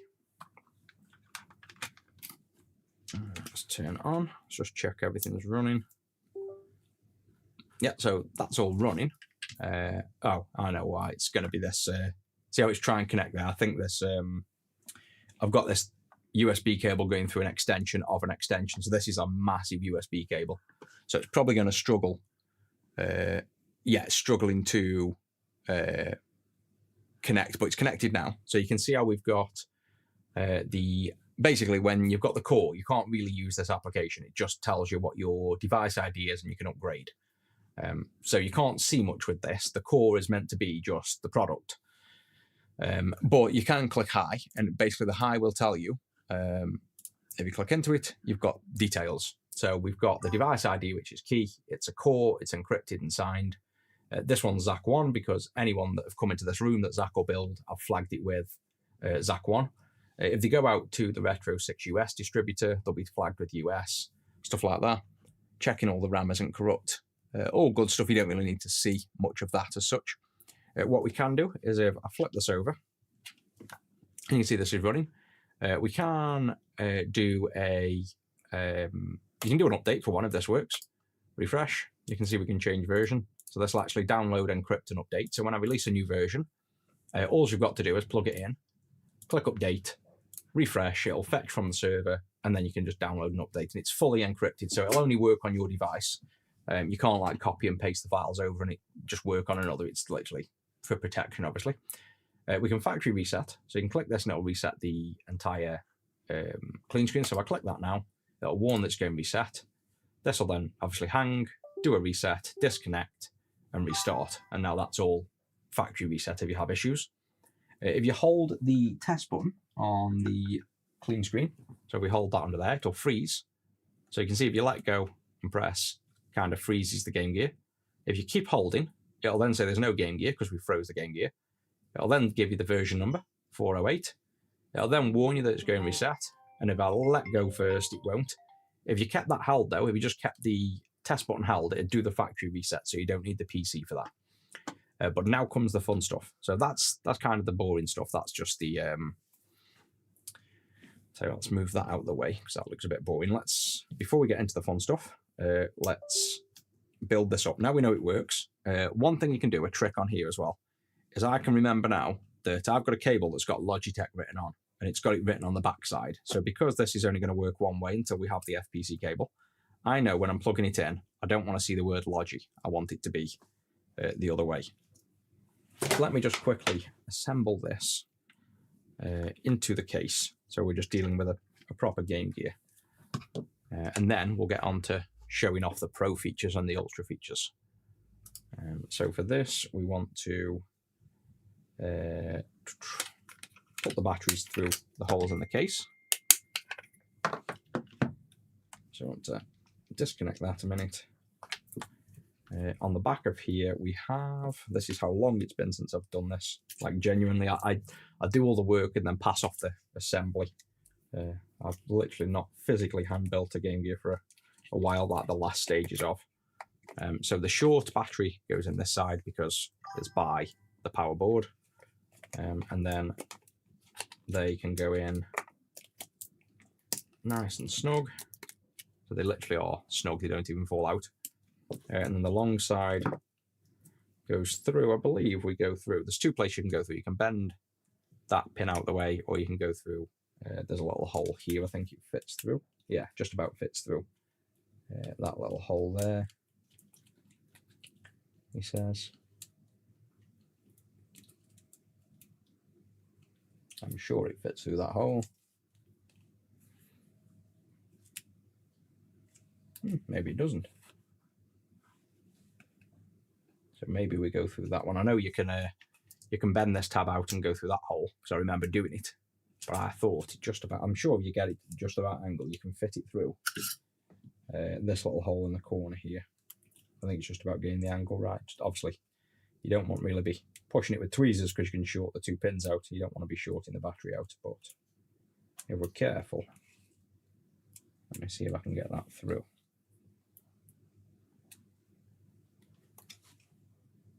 Yeah, so with a gentle push, that does go through that hole. And then it'll come out there. So I don't think that's the way I originally, when I designed these, recommended. I think I said you can bend this battery tab down here and kind of go through. There's a big hole behind the battery tab, basically, like there, that big hole. But it does fit through that corner, and then the wire is naturally in that corner. So to be honest, that's probably the way you want to go. And that's them in. And then all that's left to do, because this one doesn't have sound, is screw the power board in. So we'll flip that over like that. We'll put this in here, and we will rest it like that. And there we go. So you've got this resting in place. We'll get them screws in now to secure this in.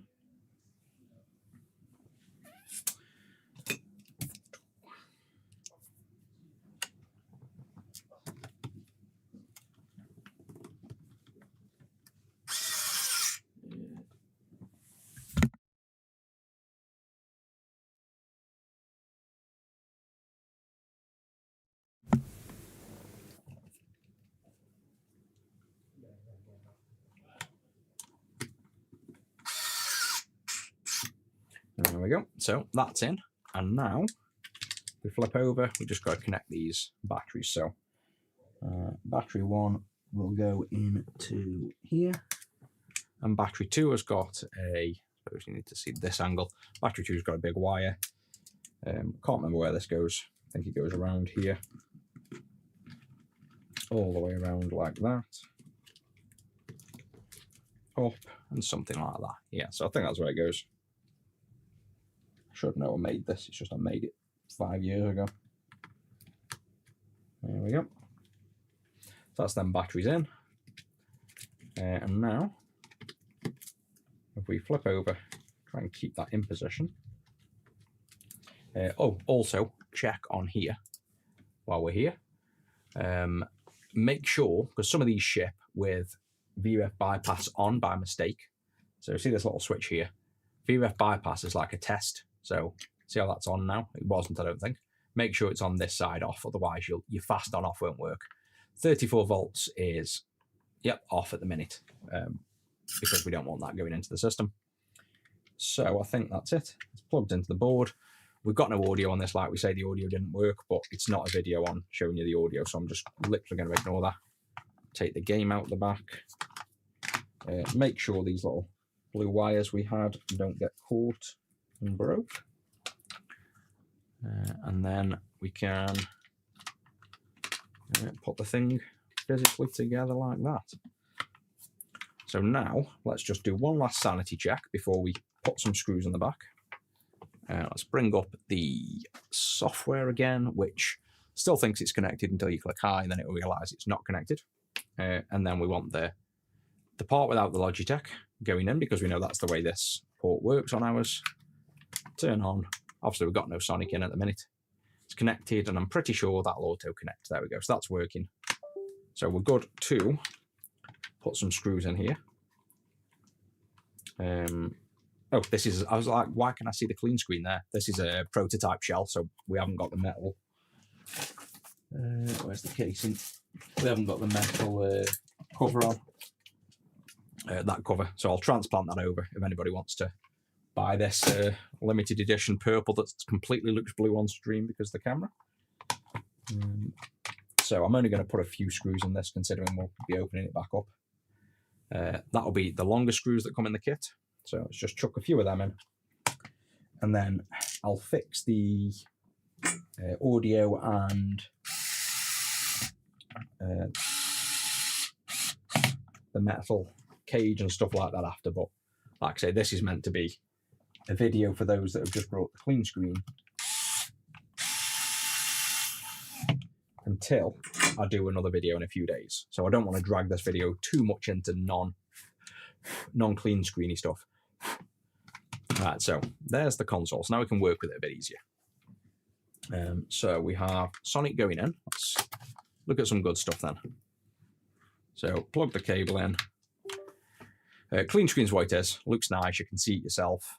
You've got a brightness wheel, as you would expect. This is now technically a digital brightness wheel, so we can control this in software. It's not actually passing through this wheel. We're reading the voltage of the wheel and making a mind up as to what we do with it. One thing I should have said as well, look, I've got one here. If you're not happy with the brightness, like I've set this brightness now, the max brightness, to not quite as bright as the V3 because it was like way over bright. If you want it brighter, which I don't really recommend, you don't need it brighter. There's very little, where's my mouse? There's very little benefit to going even brighter. But I've put, oh, of course, the one I've got here is a prototype. I'll grab another.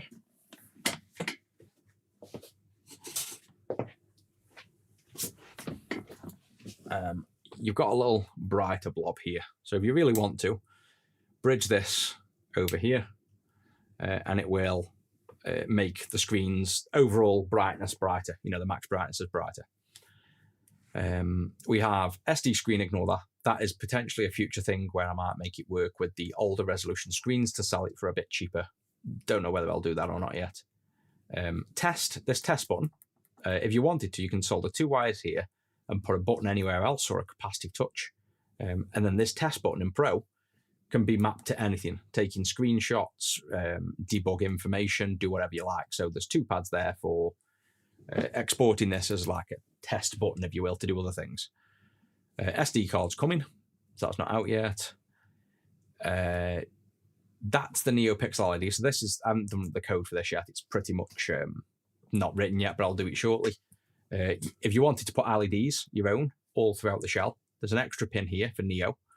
And then I could write some code for you guys so that the LED chains and you could have like effectively almost a clean light run off this board without it being a clean light. So that's future expansion. VGA and RGB and HDMI are all coming. So again, all these things are coming and you can do future updates over the air. But for now, I'll show you what is ready right now today. Let's bring that back. So clean screen, what it is. You can also as well, what I've done at the minute is the old menu left to and start. If you hold for over half a second, well, let's wait for that to finish. It'll act as you're pressing the test button at the minute. So see the timer counting up. If I just hold start to and left, it's going to freeze the game, go to no GG, go to the version number. So it's acting like we're holding the test button. So that will turn into an on-screen menu. But for now, I've just wired it in as being the test button. And again, the benefit to this is because I can update it all through the software, so we don't need to worry about that. So that's the That's the CleanScreen core. So let's go over to here and say you want to go, I want to do more, I want the Pro. The Pro is £10. So bear in mind, this screen now is £10 cheaper than the V3. And the upgrade to Pro is £10. So it's basically the same cost as V3. If I click upgrade, it will take me to this awesome looking website. And that's quite zoomed in. Let's zoom out. So I encourage you to take a look at this site. So if I refresh that page, so you see, it'll load the page, scroll down. One of the cool things here is it knows I'm on Core and it's saying you can have Pro. And if I scroll down, there's Ultra as well. If I scroll up though, if you just go to cleanscreen.retro6.co.uk, this is all an all-in-one site. So this is really interactive. You click, you got little clickies. I spent way too much time making this site. You can put audio on. We should have, I think, yeah, we've got background audio. It's really quiet on this because I've got the audio turned down. But there's just like loads of nice little Easter eggs. Let me show you one. Just don't ask why. It's just retro. There is hidden stuff in here as well. So there's a lot of things that are hidden on this site, but take a look around. Enjoy scrolling through, having a read. Got nice little retro noises. Go to Ultra, click in. So yeah, basically, nice little site. This is kind of the advertisement for the CleanScreen. And just a bit of interactivity. This will keep expanding just for fun. But if you click purchase, if I close that and you click upgrade here, what it's going to do is open the website. It's going to tag in your ID, you can see at the top, and now I can go and buy. So I could also type this myself. So I could just go in here and you can see it says that's the wrong ID because obviously it isn't the ID. And then if I go 33, that was the ID. I can now purchase. So if I click purchase, it's going to now load.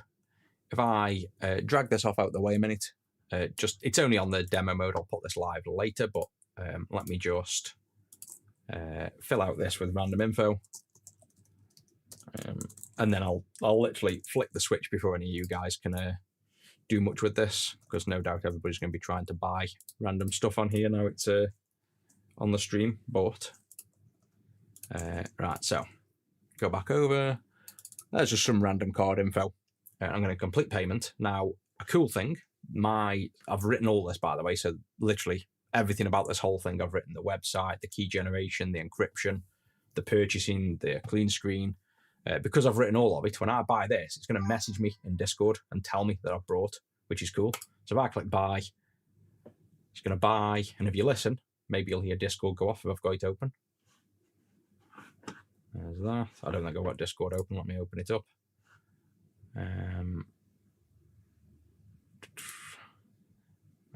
What channel is this getting? Yeah, right. So if I go to CleanScreen purchases, I think I can show this off here. I can. So if I go over here, you can see I've now got a message saying we just purchased. And this is to make sure that if anything goes wrong, I've got history to know where people purchased, if the payment went through.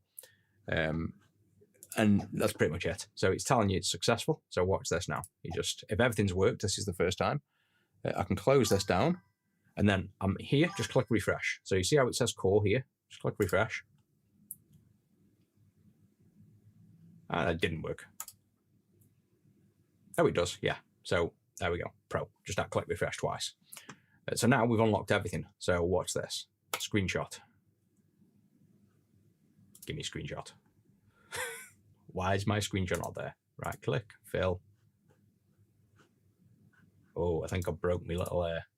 Oh, don't tell me I broke my little software. I should be seeing a little window here. Maybe I've just got to restart this because of the update, maybe? I didn't think so. There we go. Just enable and disable. Little bug there.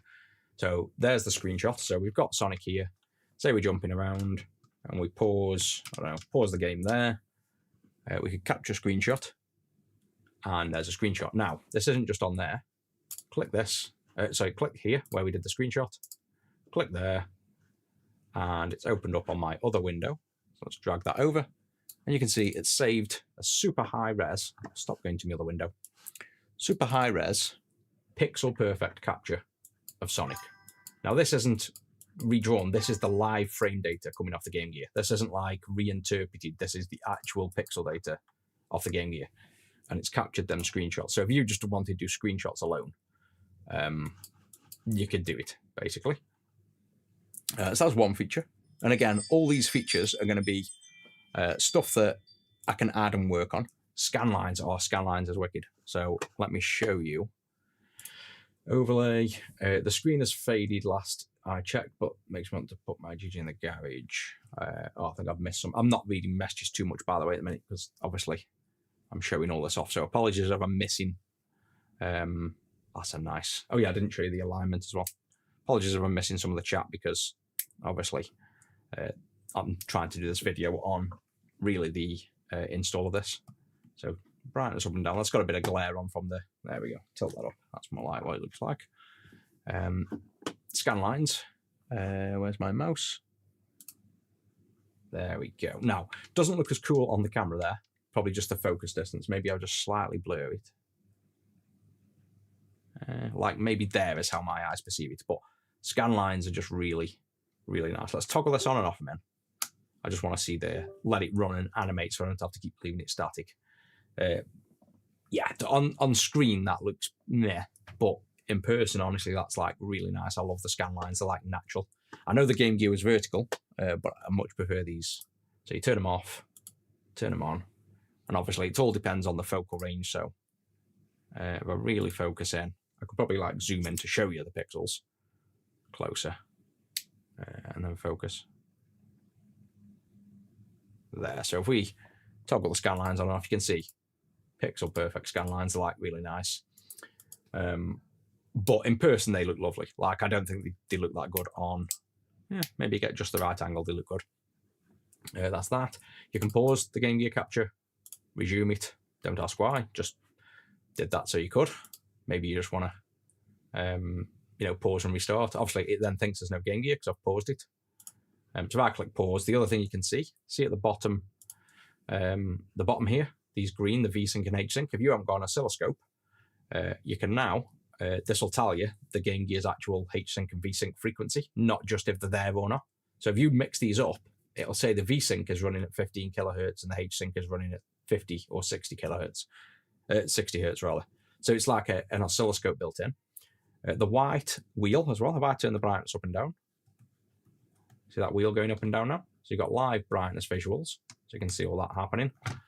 You've got whether it's Japanese or NTSC. Now, because the consoles actually have, if it's a 1 ASIC, the region for Japan is the exact opposite of when it's a 2 ASIC. So it reports if you've got a 1 ASIC, it's Japanese. Otherwise, if you've got a 2 ASIC, which this is, it's NTSC.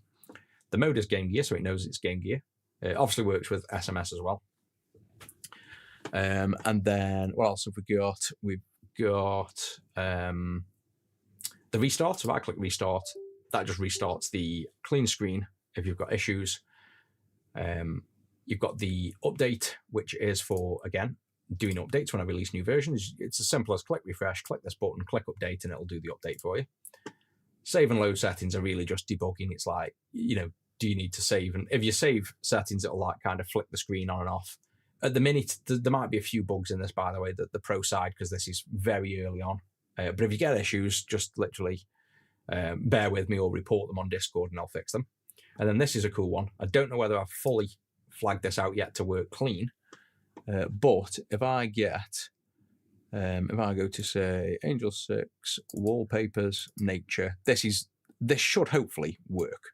I've put quite a bit of work into this, but this might be buggy at the minute. Let's pick, say, this one. I'm going to upload a picture. You can click here to monitor the progress. You can see it's uploading. And then what it'll do is this will kind of freeze and go all staticky. See all this flickering. This is as it's writing the massive image to the screen. And if everything goes to plan, you can see it's failed at the top here. It hasn't really failed.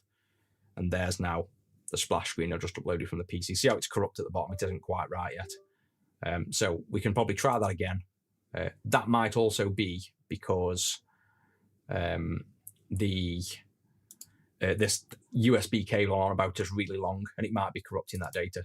And again, like I say, very early software. So if it doesn't work, just report it and I'll fix it. And then you don't need to update the software. It's going to be on a website. So let's see if it works the second time. But the point of this is you can upload a custom splash screen, basically, if you're wondering what this is.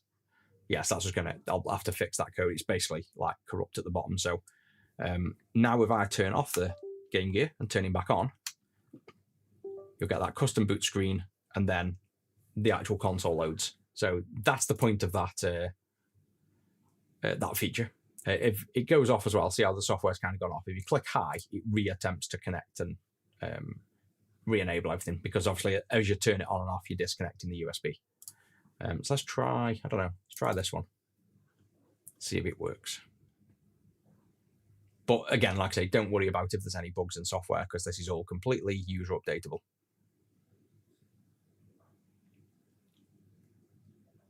And takes a while. Did that actually bomb out? I think I did bomb it. Yeah, we've definitely got a bad USB cable here, going through 2 extensions and streaming. But it shouldn't be a problem. I can obviously improve this. There's another cool thing I'll show you in a second as well. Just want to see if I can get a screenshot uploading proper for once. Yeah, advertising's a big one. Yeah, so it looks like it's actually a bug in software there. See how it's offsetting? So it's almost like it's writing that and then corrupting the bottom. So I've probably just got a bug at the minute. So I'll sort that out. But you get the idea. That's going to be a custom splash screen. I'm working on this most days as well. So you'll find that... turn them scan lines off. Oh, that's nicer. At least on Capture it is. And then you can obviously delete the splash screen if you don't want it. So another thing as well is if I click upgrade again now, watch this. I'll scroll down. It knows I've got Pro. And it's literally taken me to the Ultra. And it's lowered the price to £5. So if I change this, see how it's £15 to go straight to Ultra.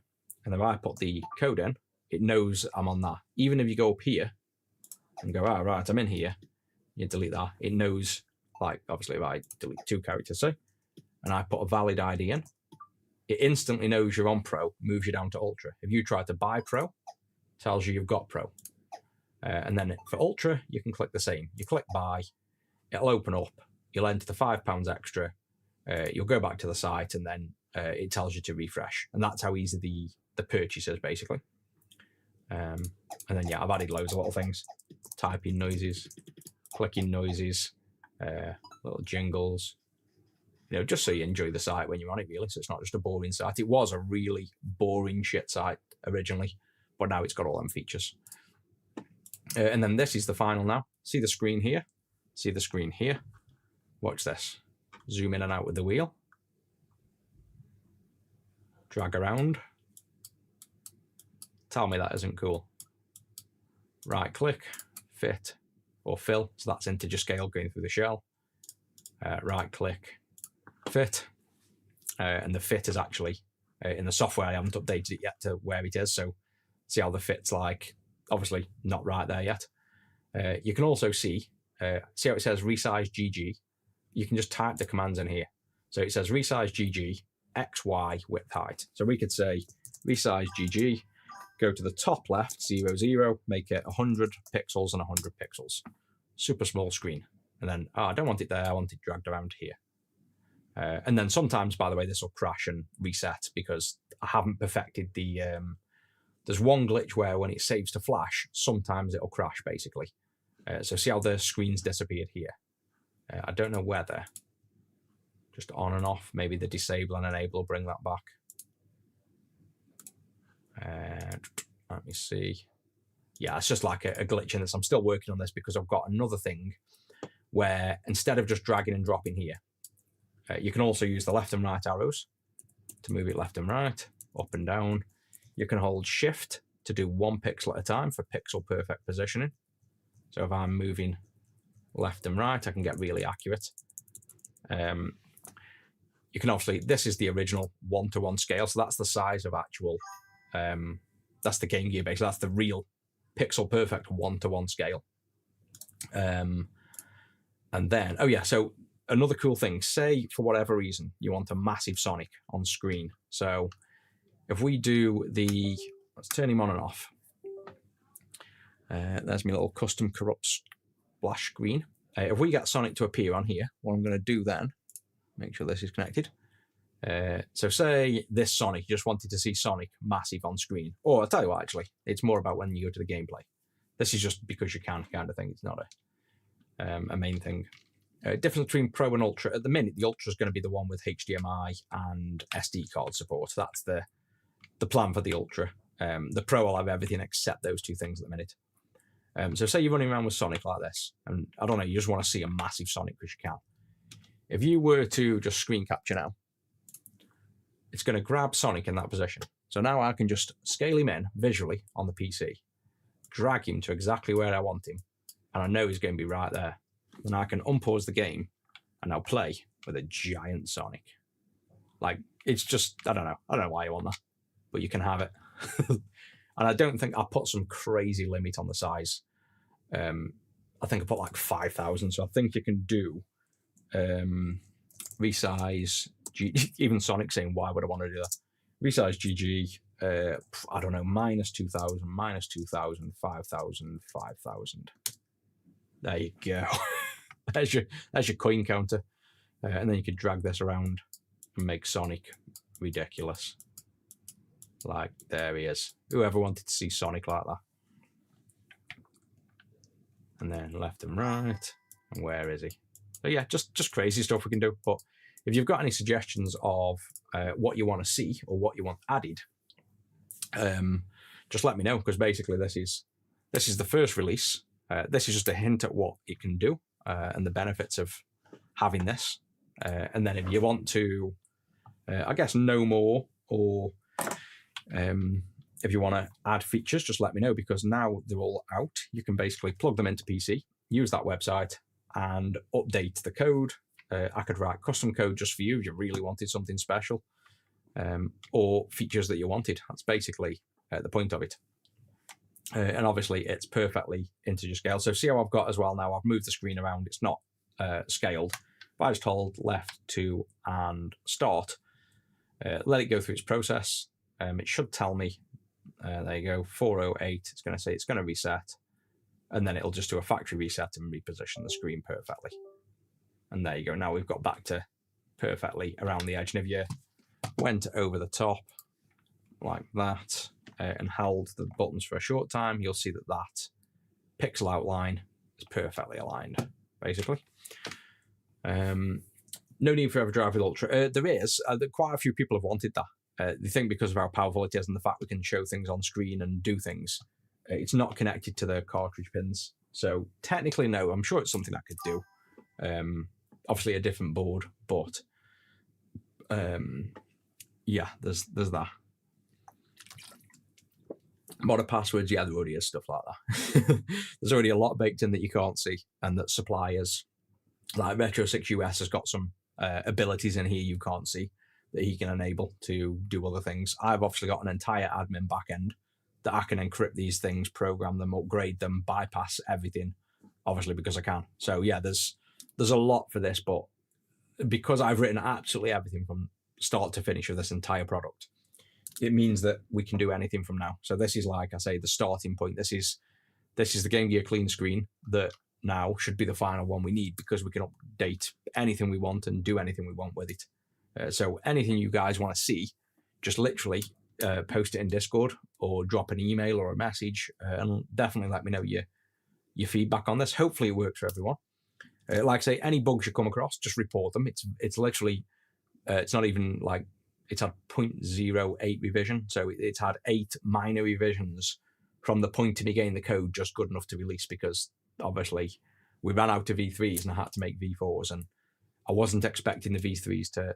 I made the V4 about 6 to 8 months ago, and then I didn't release it. Well, I announced I was going to release it, and then it absolutely killed sales for the V3. Nobody was buying them. So we had about a month's stock of V3 left, typically. I announced the V4, and then it took 6 months to sell the V3. I forgot about it, and we ended up going out. We got about 2 weeks stock left of the V3.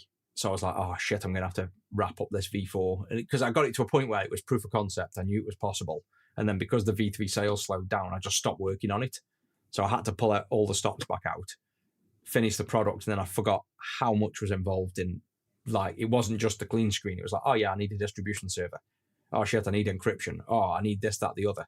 And there was loads of things I needed. And the website and the point of sale and all that lot. So,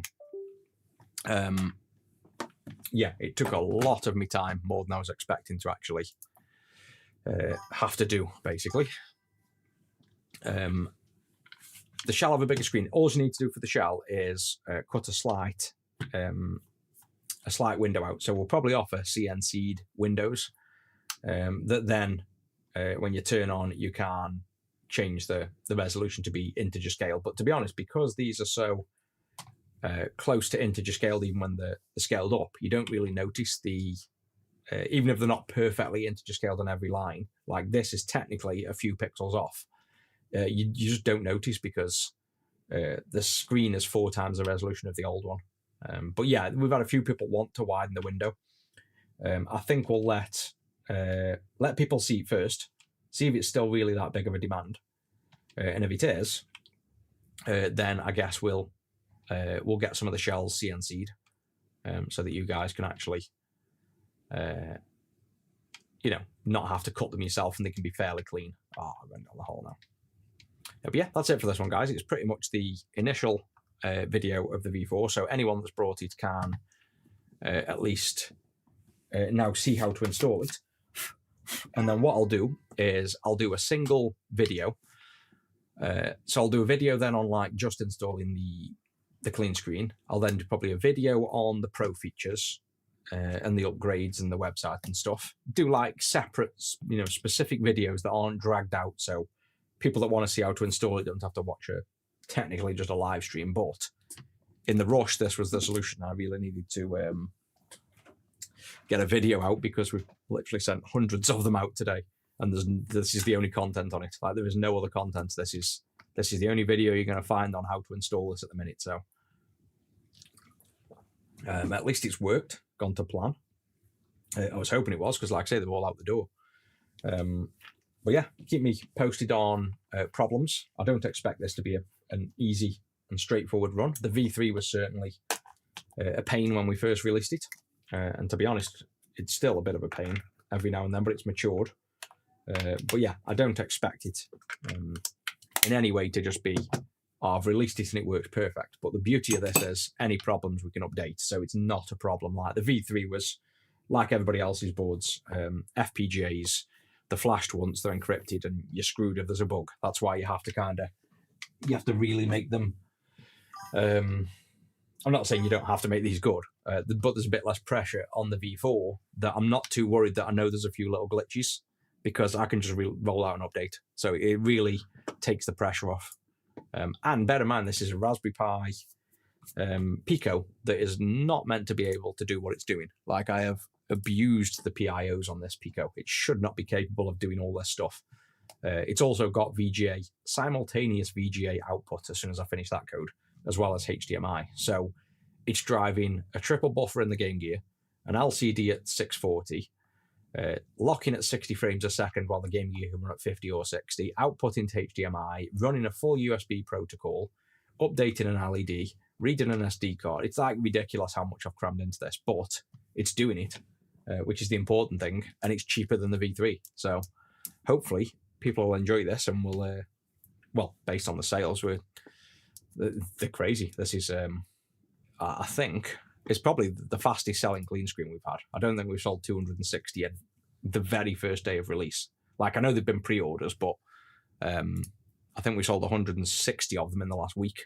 Most people have kind of just waited for the definite release date and then brought. So it's a good start. I just hope you guys enjoy it. But I've put a ton of work into this. So if you do find problems, be kind. Don't, bear in mind, it's a lot of my work's gone into this. So I'm always up for constructive criticism, but I'd also love a bit of, this is good, but this is broken. Not just, can you fix this? It's broken. Try and break me indelicately. I don't want to find out that everybody's got a broken board on day one.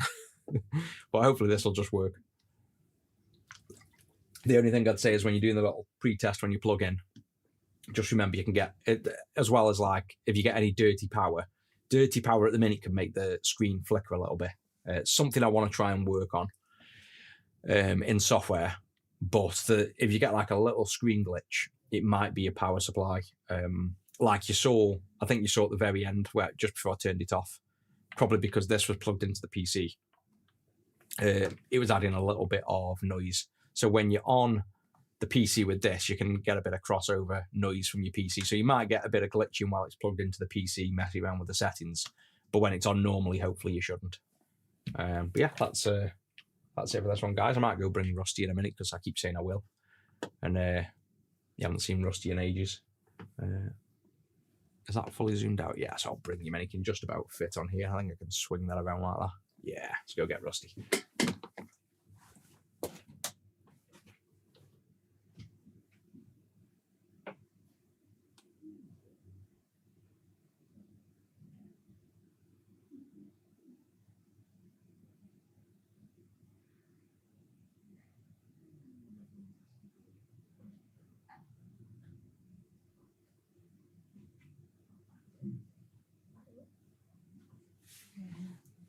Oh, he's not happy. There's food on the table. He's here. Oh, you're not going to be happy, are you? There we go. You haven't been on camera for ages. Yes, I know. Oh, thank you. What do you think of the new game gear? Hey. Oh, is that good? Right. Or is it not food? I don't think we've even got food in here. Yeah. Yeah, so normally when we had the little swingy camera, Rusty was on camera all the time. But he's definitely not wanting to. I know, I'll take you back to the food in a minute. He's literally, everybody's having tea, so. Oh, yeah, snuggling in. Right then, so that's it for this one, guys. I will be back on. I'll probably now I've got this rush out the way.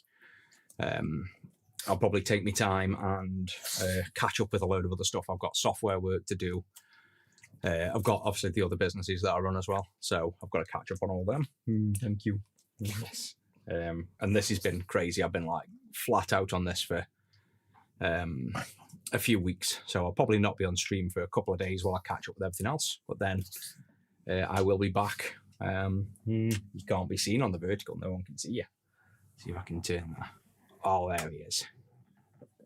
Turn that camera. Pull focus. Got to have a focus, Rusty. There you are. Look at that. Yeah, so I'll be back on in a few days, I reckon. And then you won't be in this room, don't you? You've got your carpet now. Oh, I like them nuggies. I'm not sure what this is turned into. This is turned into a pug show. Right, that's it. I'm going to cuddle Rusty and end the stream. Thanks, everybody, for joining in. And let me know how you go on with the... Oh, yeah. Let me know how you get on with the V4 CleanScreen. I hope you guys enjoyed as much as I've enjoyed making it. Oh, yeah. Get that luggy. There we go. Can we get some grub? Hey. Yeah, get some grub. Come on then.